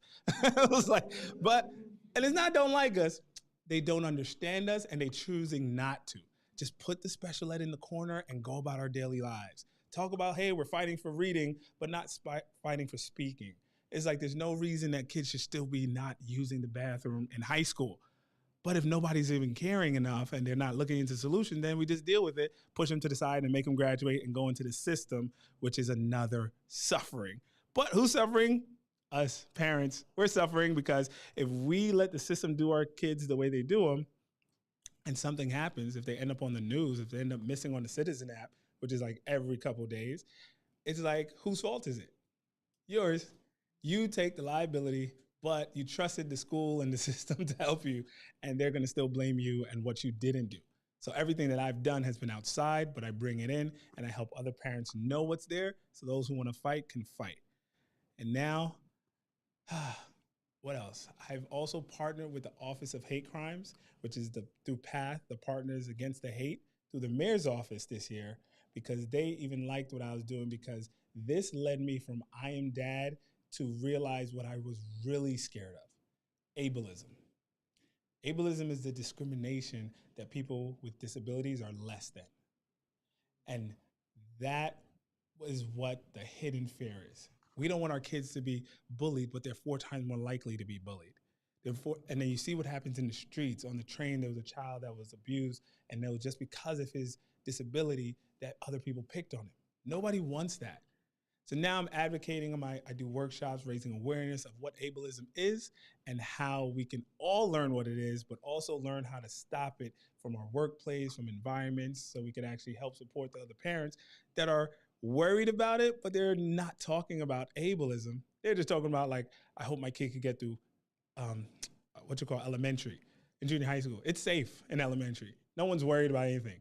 High school, real life, 18 years old, that's when you really start to worry. So all of this is just a smoke screen of what's to come. So I help parents on what's to come, how to protect themselves legally, get a lawyer, become the proxy guardian, because when that child turns 18, if you don't do your right steps, you can't say nothing, and he's suffering by himself. You know, cops could do what they want to do. So I just decided to be a father and advocate for my children in so many ways, while still being a father to my other kids. Still on the SLT, PTA. My 2 girls are in college right now, and I'm still being that hat because they need me, but we're all on the battle because they need us. And that's kind of my story. Thank you. Thank you. Quentin, I love your story. Tell me one question. How did your other children relate to the fact that your other 2 had autism? How did they relate? What was the problems? Thank you so much for that question. That took me down another rabbit hole. I noticed when I was suffering through silence that my kids did not know how to suffer. They didn't know how to respond or react to their brothers. I also noticed talking to other siblings at older ages that had siblings on the spectrum or special needs, they actually, and this is because this is all different communities, they build a hate for their parents and they build a hate for their siblings. They know that this is their sibling and they're suffering, but you just took mommy and daddy away from them. If I'm going to therapy a few times more a week because of their younger brothers, and now their tantrums, and now we can't go certain places, and now I'm giving them so much more attention, I'm taking it away from the children that I already have. And if I don't pay attention to that over the years, because my last 2 kids, they take more. If I don't pay attention and address it, I'm just gonna be building my kids to hate me, mommy, and their siblings, because we just stopped life and it's not their fault. So I had to learn that from other adults who were telling me how they hated their parents and how they, as soon as they became adults, they just ran away, wanted to go to school in another state, wanted to do this. And I'm like, whoa, parents are doing all they can and you still can't do everything. It's like there's still something that you have to do. So knowing that is like what I do with I'm Dad. I try to prepare people. We look at the weather app. If we know if it's gonna rain, we kind of dress accordingly. If we know there's traffic, we kind of leave early. If we know that something might happen, we're gonna prevent it by doing something in advance. So now that I knew that that was a possibility and I could start seeing it come up, oh my gosh, Dad, he ripped my homework, he colored on my book, and I'm like, damn. And I'm like, I see it building. I need to address it sooner. So now I restructured my home, having more boundaries. My son who likes to draw, I had to give him his opportunities to draw more and let him know, I know when you know what's good and bad, what's autism, what's bad behavior, don't you draw your sister's things. And we had to address that. I had to address things with them and always listen to them. Because at first it was just like, you're just crying. You know your brother's, you know he's going through something. But it became, no. How do you feel? what do you want to do? I connect with them on their own levels. Like, what do you want to do? I make them go out with their friends more. I do things with them separately. When the kids are in school, I'm like, hey, we'll cut school and we'll go to see a movie, an anime movie. We'll do things where you still have your father fully, and you'll understand because I have conversation with them. We see what your brother is going through. Them getting better helps all of us. However, I'm not going to deny you of the father that you had, because that's not your fault. I was taking you to Sesame Place. I was doing all those things, and we still go. I just kind of have a little handcuff on my hand with the other kid, and I don't get in the pool as much. But at least like we're growing towards the things and tools we need. But it was something that had to be addressed because too many people don't address it because they just feel like the kids are just going to deal with it. Just do your homework, do your schooling, do your stuff, and they're just accepting it, but they're suffering. And they don't know how to express it. So I had to express it and learn it from other people and express it for them. So now I can kind of be that father and leader to kind of keep our family together and not make everybody hate each other. Okay. Okay. So first of all, compelling story. You are a champion in so many different spaces, in so many different ways. I want to ask about the suffering in silence and how you're defeating autism daily. What does that look like? And are you still suffering in silence? 2 questions. So how are you defeating? So defeating autism daily is I put my finish line to different ages of what I want my children to accomplish. And I'm always trying to exceed those expectations. However, by changing my expectations, I kind of took away a lot of anxiety and depression. Because now I don't need you to do this by 8. I need you to do this by 10. But if you do it by 9, that'd be great. And I think we're working on you doing it by 8, doing your 8 year, but I'm okay till 10. And if it doesn't happen, then I'm going to evaluate what I could have done differently. So I take responsibility on changing the expectations that are just set from the world. Like I used to feel suffering when I took my kids to the park and I'm looking at other young kids. So like a 3-year-old will have a full conversation with their parent about what they want to eat and stuff. And I'm looking at my children that were mute at that age. And I'm like, wow, that would be great. That would feel so amazing. And now I feel so bad because I'm just like, I can't even experience what people are experiencing. And I'm just like, but I would just have to smile it. And I look at my kid and the other kids would try to talk to my kids at those ages. And my kids would just be like, what you talking about? Like ignoring, like, yeah, okay, whatever. And then they just want to be kids. So I realized that, sometimes what it looked like was me not going places, going to the barber super late and stuff. And then I met other parents who did the same thing, that it was just like you prevent being around other people because you understand that not everybody understands and you don't want to explain.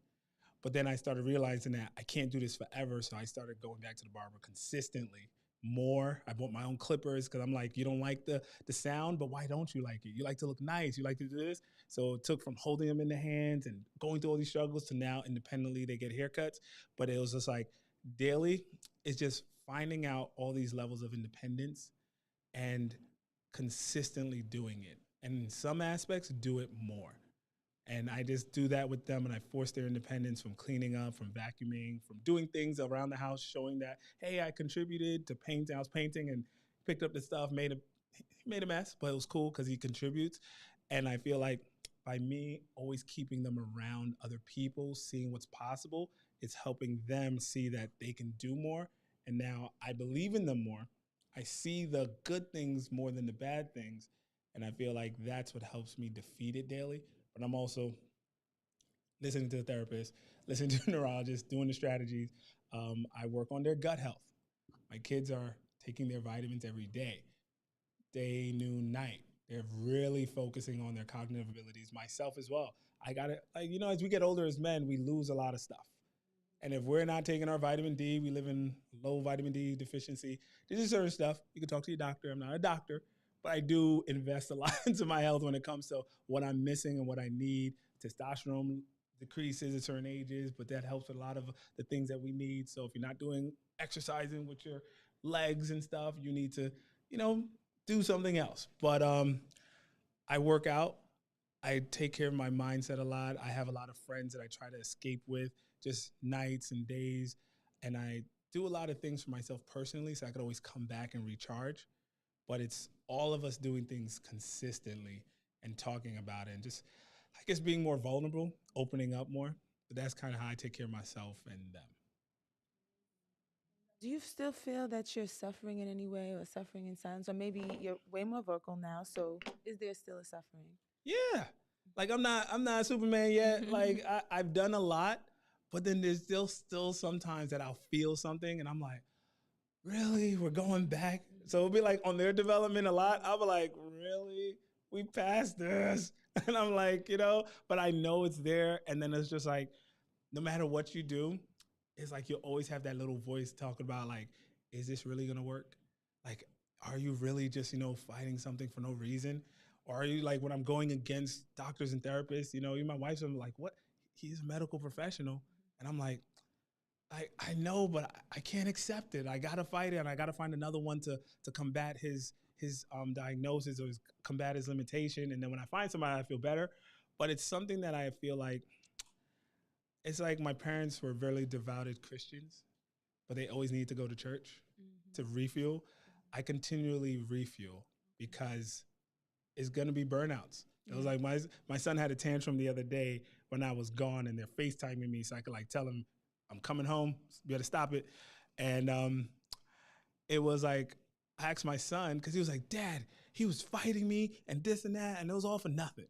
But I was just like, I was like, Dad, he always does this. I said, when's the last time he had a tantrum like this? They said, like 2021. I said, this used to be every other day. And now you just told me 2 years, Quentin Jr., my first son. Relax. I said, we'll see what triggered this. We'll see what happened, what we could adjust. Let's evaluate what really went on here so we could prevent it. But that's 2 years, little. Like, come on. Like, we did something that we didn't have a tantrum like this for 2 years. We're on a winning, like, we're progressing. We're winning. And when he thought about it, reframed it, was like, well, I guess if you put it like that, but he's bigger and stronger now, so it was more of a fight for him. But it was just like suffering in silence. Yeah, I think pain is what kind of pushes me more. And the pain sometimes I just think about I can suffer and maybe get out of it faster than somebody else. So I kind of just help other fathers, other parents, just like that are suffering and holding on to it, just get out of it faster. Because it's not gonna be raindrops and Skittles. We're gonna suffer, but use that. Actually, just a few words of encouragement. I feel like, not every kid, I'm a single mother, not every kid has a diagnosis, but I do believe every kid has special needs. There are so many different stages. And I mean, like every year I'm like, I mastered this. I got them the double digit age. And then they turn to teenager and you're like, okay, here we go again. So it really is just an ongoing, growth process. And, just keep, being a champion, because I do think that you're making a huge impact on the lives of other families. And even me knowing now, hearing what you're saying, I realize now that I have some autistic students, and you gave me some amazing resources, and now I have a few different avenues that I can go to really help them. Thank you. Paul, did you have something? Yes. Thank you so much for sharing your story. If there wasn't so many people here, I would be crying right now. Thank you for being, I don't even want to say a black father, a father in general. Thank you, because you're going through a lot. And that prompted me to ask, I got a two-part question for you. The first one is, I believe you said it was ableism? Yes. Okay, have you made an attempt to try to get that into the American Disabilities Act? I believe in some ways it already is. It's just it's not promoted as much. So when I became part of the PATH organizations through the mayor's office, it was something that was still like, when I brought it up, they were like, wait, what is that? And some people had to Google it. It was like, oh snap, it's there. It's like, it's there, it's everywhere. It's just not presented, and it's sometimes confusing, and people kind of like just don't even know. So they just think discrimination against disabled people, and they're like, oh, that's just discrimination against disabled people. But ableism shows up in so many other ways. It shows up in when the curriculum is set, how it's ignoring a whole community, how like laws are made in different organizations and bylaws and things. And it's so easy to ignore that there are people that are looked at as less than, in work environments and all these things, and that's ableism. But some of the brightest and smartest people do it just accidentally because they're never told that, oh snap, I'm doing this. So it's there, and it's people like fighting for it, but they're not getting heard. So I feel like more of us need to just become aware of it and speaking up about it, because it's something that it's an ism. But when people hear racism, they hear classism, they go run with those, like, hey, let's fight this fight. And you see what's going on in other parts of the world and terrorism and all that stuff. So those other isms kind of just get a lot of more light. But no matter where you go in any country, and the most thing that I see in the D75, 811Q schools is just that I went to a father's breakfast last week, and it's just like ableism, autism, special needs, that has no color. I've come together with Asian, with Indian, with white, and we're talking the same conversation because we're all on the same boat. Our kids are doing the same thing, and it actually, in a weird way, brings us together, where we're not looking at political beliefs, religious beliefs. I don't care what you eat, where you live. It's just like, how can we get our kids to become independent? And I've built so many relationships with people of so many different backgrounds that we would have never met, because I would not be in that type of place. And my life doesn't go there. But now, because of this, we're able to connect and see past the stigmas that the world has always created us to see. And I feel like ableism is there, and I try to make people aware of it, but it's there. It's on the act, and it's everywhere. It's just not addressed. And maybe we could do things more to address it more. Got it. Understood. And hopefully, this panel, because we do, regular podcasts, we can also do some research and bring it up to present it to the community as well.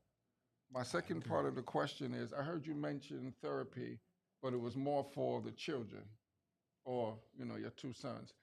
How is therapy, or are you in therapy yourself or your wife? Well, I be trying to fight my wife to go to therapy. She's like, I don't need no therapy. She's still on that. She's like, I ain't crazy. I'm like, it's not for being crazy. It's to help you get past things. So she kind of steals from me what I bring home. Okay. And she's just like, oh, that's a good tool. I'll do this. I'm like, you can't keep doing that. You need to do your own. So I've been to certain workshops, and I've had therapists myself throughout the years. And it's always hard to find a therapist that can understand me fully. So I kind of just give them, and they just do what they can. And I went to this one therapeutic experiential workshop called Momentum Education. So they took you through a lot of aspects of seeing yourself. And the first workshop I went to with them was it brought me awareness. And I started to see myself and my relationship with my parents and how it reflected on me. And it held me so much more accountable for myself and how I was showing up. So my expectations changed from everybody else, and it set more expectations on myself, and realized I had the power to change my reality based on how I became more aware. Then it took me into facing my fears. Through another experiential workshops, we have our counselors. So it's very therapeutic, but it's not therapy, but it was something that I used to kind of help me advance and excel, but also it made me so much more vulnerable. It made me see vulnerability as a superpower. So my suffering in silence when my children were autistic, going through autism, the worst, my best friends didn't know. Everybody just thought I was too busy because I didn't come anywhere and I didn't go places. No one knew that I was suffering because if I could get them to smile in one picture after 100 pictures, that's the picture we post online. Everybody's like, what a beautiful family. Y'all are great. I'm just like, you didn't know the stress that we went through. It took us 2 hours to get that one picture. But it was like, that's what we did. And we were living that life, doing that, hoping that we could just snap out of it and stuff like that. But then when I realized I was doing myself a disservice and I was doing other people, I posted my son graduating from kindergarten, and I told his story in a post. And that post started getting shared, and people started hitting me up like, oh my gosh, my child is going through this. My son is, I need to hear that. That's so inspiring. And that's when I realized I was hiding from everybody, thinking I needed to, and I wasn't going to be accepted. But when I opened up, that's been my journey. So I used to be like, God, why me? What did we do wrong? Blah, blah, blah. Because I had the church mindset. And then it was just like, why not me? You had to choose me. I needed to be the one to stand up. I know you said black father, and he was like more fathers. So I stand up for fathers, but black fathers needed me to stand up because I did not see enough in my community. I didn't see enough of me to relate to. So instead of me looking what I couldn't find, I just became that. So I had to become the person that had to lead the way to awaken other people to see that we are more powerful, we have more access to tools, we can do more. Our kids don't have to suffer, we don't have to suffer. And I needed to be a Black father to do that in my community. So more of us don't just, the ones that do find tools don't have to always leave and go support every other community to get the resources. We could do it in our own. But thank you. I appreciate it for you stepping up like that. Quentin, it's really powerful. I'm just going to give you the last question. I know we've got to wrap up and keep going. What would you recommend to especially a Black or brown family when they suspect something's wrong? Where do you think that they should go to seek out more resources around autism? Okay, well, I would definitely say go to my website. Good. www.imdads.com. What I share with people is a test that my neurologist created, which is a parent's test that they can take, and you're just answering 30, 50 question questionnaire, but it'll give you some help with just understanding where, based off of you as a parent, where your child is falling on the spectrum. Like, severe, moderate, high functioning. But when you take that test, you can print it out, you can get PDF. It helps you now advocate when you go to the doctor. So I don't care what the doctor tells you, who's going to see your kid for 30 minutes, an hour, and you're going to go back and live with your child for the next 6 months. You get to say, listen, I hear you, but this is where I'm at. So if you don't see, this is what I see on a daily basis. This is what I'm going through. They can understand better because now you have some documentation helping you. And then I kind of just point out the directions and tools where, you got to get evidence for your own opinion. Tell my kids that you can have an opinion about anything, but you try to get 3 things to back up your opinion because it will support you no matter what you believe. So I kind of help parents just do that because the one thing that we all deal with, we don't know if we're right or wrong. Like, maybe we kind of like, maybe he is just acting up. Some people go to abuse, unfortunately, because they're like, I could just beat it out of a kid. And it's just like, that's not cool. But if you knew that there could have been something else, I say start with that test. Start with that test, get a confirmation with yourself that, hey, based on what I'm saying on this questionnaire, it's coming up that this could be a possibility. So now maybe I need to change the way I'm looking at it and look at it differently, and then now take those steps from there. I would say that would be the first thing I share with anybody. That's so great. So thank you so much. Thank you. Thank you. One of the things that I hear consistently with all the guests today is being responsible and accountable. And especially with the autism, you're now being accountable and responsible for the entire family, not just yourself in some other situations. So thank you for being a demonstration of that. Thank you for the learning that you provide in your sharing is so very, very powerful. And we're definitely going to have you back to talk a little bit more because there's so many aspects of this autism that I think people are not aware of and don't know what to do with. And so you provided a huge vacuum of information that we now can have some reference points. So thank you so much, Quentin. Thank you. Appreciate it. Thank you. Audience, you're listening to Let's Talk About It with me and you and the community. We're going to continue. Yes. Next up, we have Mr. Michael Larkin. He's a representative from the Regal Park outpatient program, and he's going to talk a little bit about that program. Welcome, Michael.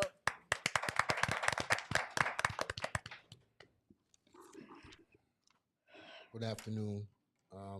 First, I would like to thank Lady Pauline and the panel for inviting me. And Quentin and Jemille, very powerful stories and information. Again, my name is Mike. I want to start by saying I no longer look like it, I no longer act like it, and I no longer think like it. I'm a transplant from Boston, Massachusetts. Came to New York many years ago and really got caught up, let's just say. I want to say this. I hear you guys, and I kind of, both of you, your stories kind of resonate with me because I do have some military issue things, and I do have some, I don't know what to call it, but issues with being kind of disciplined. I'm just going to say disciplined. So yes, I come from a military family from Boston, Massachusetts. All through school and my life, it was strictly discipline within my household. My dad was in the Army, and you know, I grew up very strict, very disciplined household, and I also grew up in an area where there weren't my people there as well. Not a lot of my people there. So, again, part of you guys' story, right? But at an early age, I realized that, well, not an early age, so probably when I was in middle school, I guess, I realized that I needed to get away from this disciplined lifestyle I was living. I have 2 brothers and 2 sisters. I was the baby, but again, that matters sometimes. In high school, I started cutting up in high school and got involved with the wrong crowds because I wanted to be like them, because where I was at wasn't like them. So I got in trouble, a lot of trouble, eventually getting kicked out of school. In middle school, got kicked out of middle school. I don't know how New York is, but middle school in Boston was from 6th grade to 8th grade. So same, okay. Yeah, so I got kicked out, expelled actually from school, fighting, cutting classes, doing all kinds of crazy stuff in school. So my dad, military, you're not gonna stay in this household if you're not going to school or working. What did I say? Okay. I left the house and went to the streets. At the age of 17, I'm in the streets. A friend of mine, a good friend of mine, had an older brother. We started drinking beer, smoking marijuana. Early on, I really wasn't into weapons, guns, and all that stuff, but this friend of mine had an older brother. We were sitting in his basement, drinking and smoking weed, and the older brother comes downstairs, and he has this gun in his hand. Now, I've never really touched a gun up to that time or anything like that. And somehow, still don't know, but somehow, there was a bunch of us. Somehow, someone cocked the gun.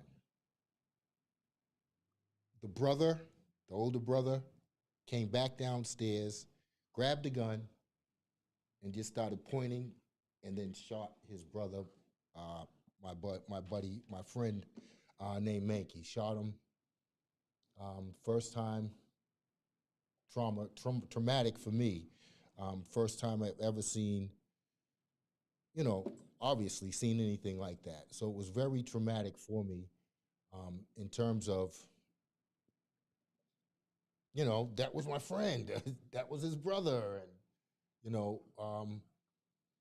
from then on, I don't think I was the same. Something changed in me. And I didn't know at that time, that there was a change going on. But something changed in me. I became more rebellious.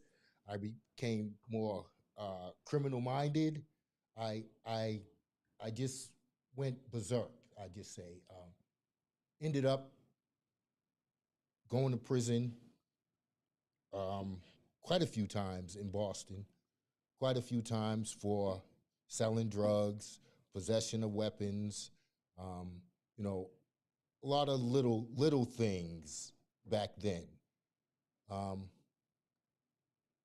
I was sentenced to 2.5 years in Deer Island House of Correction in Massachusetts. You guys might laugh, but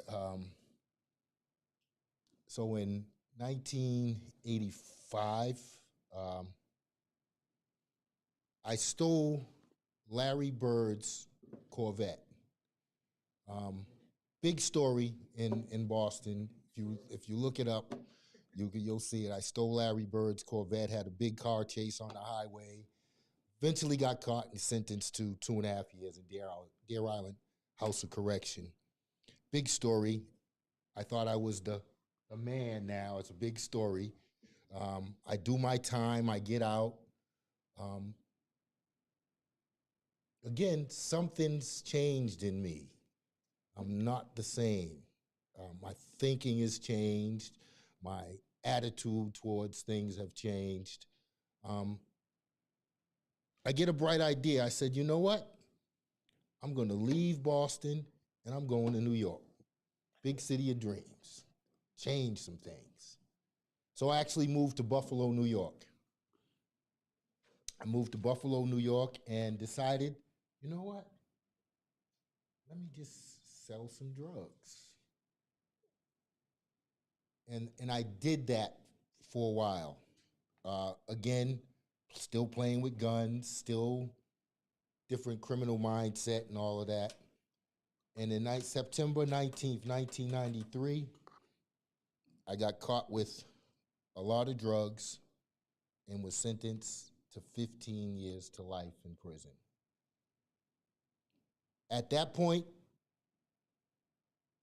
I knew something needs to be done in terms of me changing something. The crazy thing about this, so remember in the beginning I said I no longer look like it, act like it, or think like it. While I was in prison for these 15 years, I kept getting thoughts or something kept saying, Mike, what are you going to do differently when you get out of prison? So for a long time, 8 years, I just kept hearing that, and still couldn't come up with an answer. While in prison, I got involved in all the prison stuff, gambling, wine making, drug selling, still hearing, what are you going to do when you get out of prison? Still didn't come up with an answer. I ended up getting into a serious altercation in prison. Obviously, I hurt someone, and I was put in a box in Southport Correctional Facility for 18 months. That's 24-hour lockdown. That's when something, again, clicked. Like, bro, what are you doing? Now, for those that may know, I was sentenced under that Rockefeller drug law. So life on the back doesn't mean you're in jail for the rest of your life. It's just part of what the law read. The minimum is something, the maximum is life. But I hurt someone in prison, so that kind of gave that life piece a little more power. And that, again, began to set in my mind like, bro, you might not ever get out of jail again, man. You might not ever get out. But I had some people after doing the 18 months, while I'm in there, obviously, I was hearing this, you know, you need to do something differently. You have to change some of your thinking. You have to basically get out of this mindset you're in, this criminal, crazy mindset you're in. Eventually, I was released out of the box, and I was sent to a prison where I met this gentleman. I'm never going to forget him. His name is Tubar. He had been in prison already 38 years. And he used to watch me. And I was like, one day, he said to me, Mike, when are you going to do your time and stop letting the time do you? Like, I'm doing my time, Tubar. What are you talking about? Because again, after doing that 18 months in the box, I got right back into the prison politics stuff, the drug selling, the gambling, all of that stuff. And he kind of, you know, said, Mike, when are you going to start doing your time and stop letting the time do you? I couldn't figure it out. I kept telling him, I'm doing my time. I have no choice. I'm doing my time. He said, no, you're not. You're letting the time do you. He's like, you got a chance to go home. I don't have a chance. That's what he told me. So eventually, it set in. What does doing my time mean? I'm doing my time. And I kind of sat in myself for many a nights and many a days and pondered, what does doing my time really mean? It means thinking. Actually, I wrote it down. It really means, to me, it meant recognizing, realizing, and then redirecting. So I had to recognize what is going on with Mike, that he continues to have these thoughts, these things going on in his mind. What is going on? I begin to realize that all of my issues I've never dealt with. I've never dealt with, up until then, trauma. I never dealt with abandonment. I never dealt with, you know, feeling less than. I never dealt with any of that.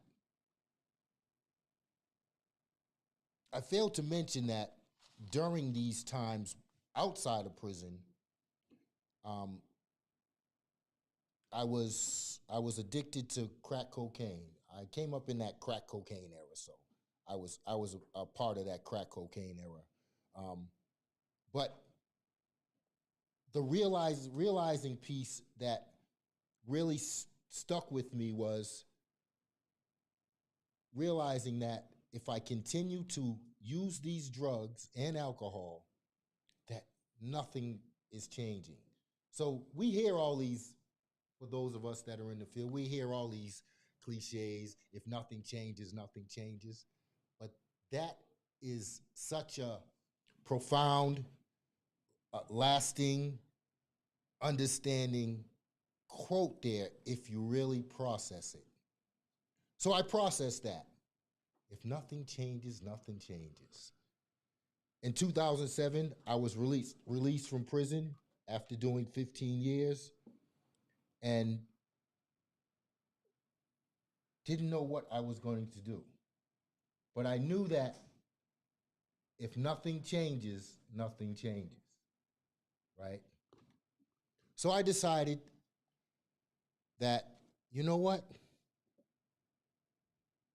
Maybe I need treatment. maybe I need some help. But I didn't know where to go for the help. Quick pieces, because I didn't know where to go for help, my help ended up being crack cocaine again. I got violated by parole. It was sent back to prison for 90 days. This 90 days killed me more than the 15 years did. And I say that because when I left, this is kind of funny. When I left prison, it was like, Mike, good luck, stay out of prison, whatever. When I came back, it was like, yo, OT, what you here for? OT? Oh no, I can't do this no more. Something has to change. So I get out and I ask my parole officer, send me to treatment somewhere. Send me to treatment. I need to work on some things. My parole officer sent me to Phoenix House. I stayed in Phoenix House for 3.5 years, unheard of. Why? Because I needed to get a lot of this stuff out and needed the help to be productive. While in Phoenix House, I began to study addiction. I began to understand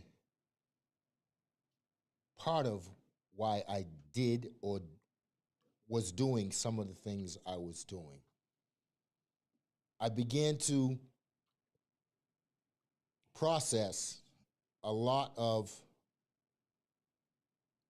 stuff, right? I went to school, ended up getting a KSAT. I'm currently an advanced KSAT and an SAP.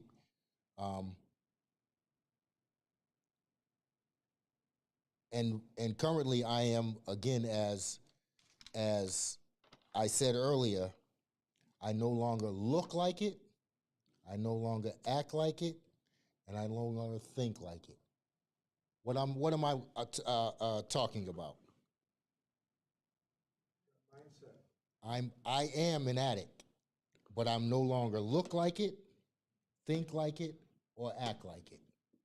I'm always going to be that addict. Recovering,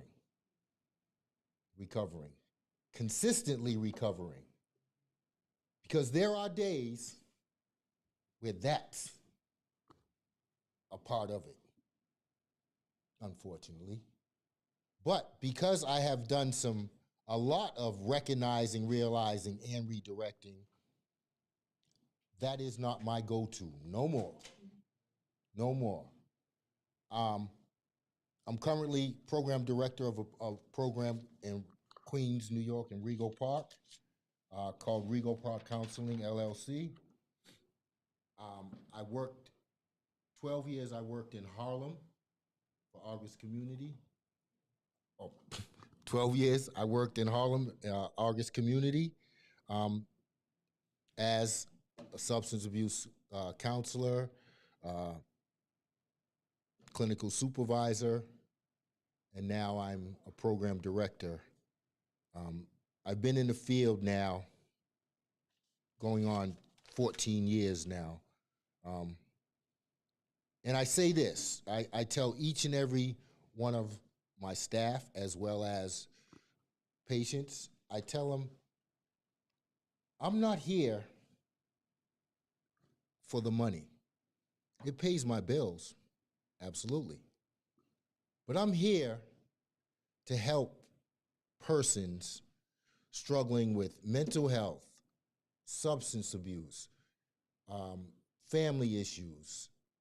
I'm here to help, guide, and support you through that, right?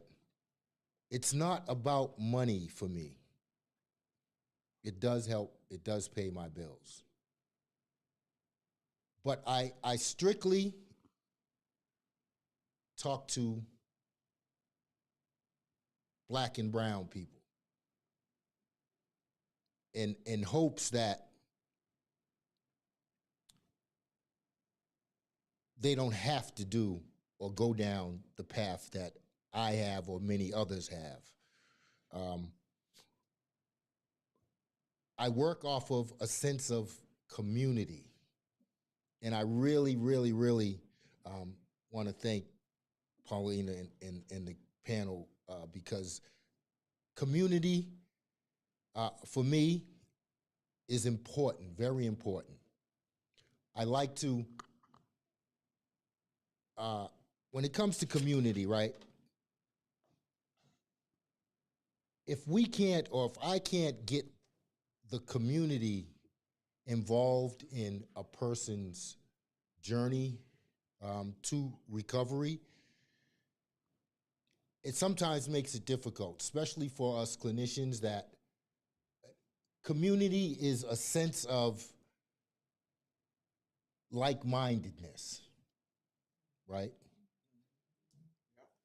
And my philosophy is, if we, or if I can't gain a sense of community from the substance user, then what is the purpose? Hear me out for a minute. What is the purpose? I like to get community or families involved in a person's treatment because it helps. It not only helps the substance user, but it also helps the family dealing with a substance user. The program I'm involved in, we are an integrated model. We provide substance abuse treatment as well as mental health services. We provide MAT, medication-assisted treatment, for those persons who need medication-assisted treatment. We also provide group therapy, not just for the substance user, but we also provide a lot of treatment and therapy for significant others. So, person who may not be using a substance, but their husband or wife is using a substance, we provide treatment for them as well. We also cater to the LGBTQ community. What we found, what I have found is it's the younger, a lot of the younger generation needs that treatment. Social media and all this other mess, it kind of influences that. We also provide anger management, interpersonal relationships, both victim and perpetrator, parenting classes, relapse prevention classes. So we have a psychiatrist on staff, prescribing, both prescribing psychiatrists and a medical director, and we provide telehealth services. So I say all that to say, as a community, it is important that we have centers like this and others to get that community back into our communities. Specifically, again, my Black and brown people, we need that back in our communities. Great. Thank you. Thank you. So Thank you. We're gonna take we're gonna take a couple quick questions, Mhm. Michael, while we Paul have you. wants to ask.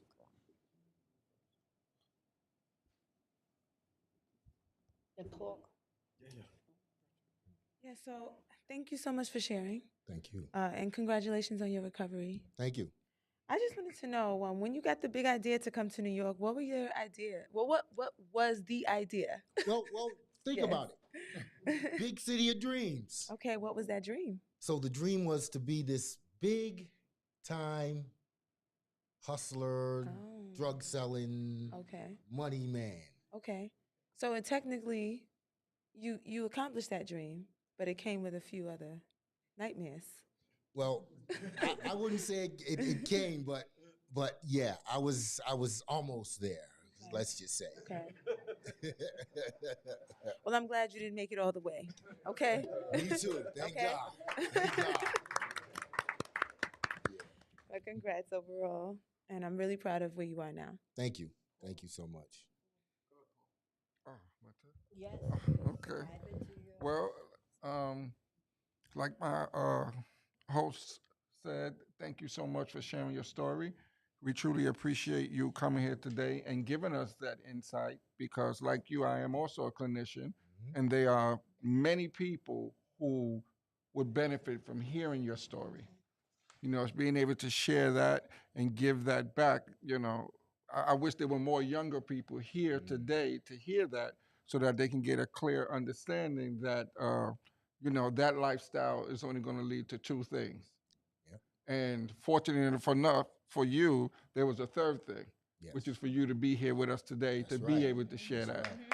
So yes, yes, we appreciate how far you have come, and we look forward for you to continue, and also one day come to the podcast and say that you may even own your own program at that point. That's the goal. That's the goal. That is the goal. All right, everybody. Thank you. Thank you, Mike, for coming and speaking. Just give us your contact information. How can we get a hold of you? So I do have my business cards here with me. So I'll leave them here if you can contact me. Especially if you have anybody who is struggling and is within the area, please utilize me. And for the audience members, yeah. Okay. For the audience. So the phone number is 718-459-2558, and that is my direct line. Michael Larkins. Yeah. Or my cell phone number, 917-420-7531. And what is your name of your agency again? Name of the agency is called Regal Park Counseling, LLC. And where they're located exactly? 6336 99th Street in Regal Park. Thank you. Thank you. Thank you. Thank you. Thank you. Yes, audience, you've been listening to Let's Talk About It with me and you and the community. I'd like to thank the audience for being here. I'd like to thank all the guest speakers for coming and sharing your stories. It's greatly appreciated.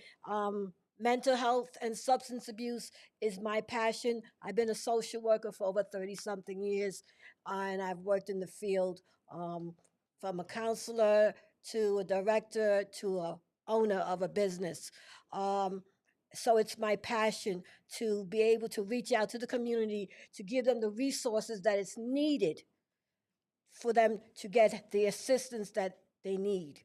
And it's lacking. You know, we have these programs around, but lots of times it's not utilized by people and it's not utilized correctly. So I'm going to be having a few of these town halls, maybe like 3 or 4 times out of a year, on different subjects of mental illness, substance abuse, and other physical ailments that we suffer from, like high blood pressure and, you know, all the different gamut, diabetes, you know, a lot of different subjects that I would like to bring to the table.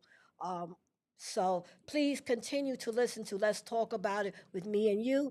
Please don't forget to follow us on Instagram, Our World Media. Also follow us on WGJS Radio. We are also a radio station. We are an internet radio station. So please don't forget to follow us on WGJSradio.com and YouTube.com and Our World Media #1. Okay? Thank you all. Thank you, my colleagues here, Mr. Glenn Greenidge, the Honorable Mayor of Southern Boulevard, Delicia Davis, and Paul Bartley for making all this happen. And I have to thank Lady Pauline. Yeah, but there's somebody that I have to give my special thanks to, and that is the producer of this show, Mr. Joseph Swift. Producer of the year. Without Joseph Swift, there will be no Let's Talk About It, and there will be no Our World Media. And I have to take my hat off to Joe Swift for being patient with Mama Swift for all these years of helping my dreams come true. And I would like to say thank you to the audience, and I hope to see you all next time on Let's Talk About It with me and you.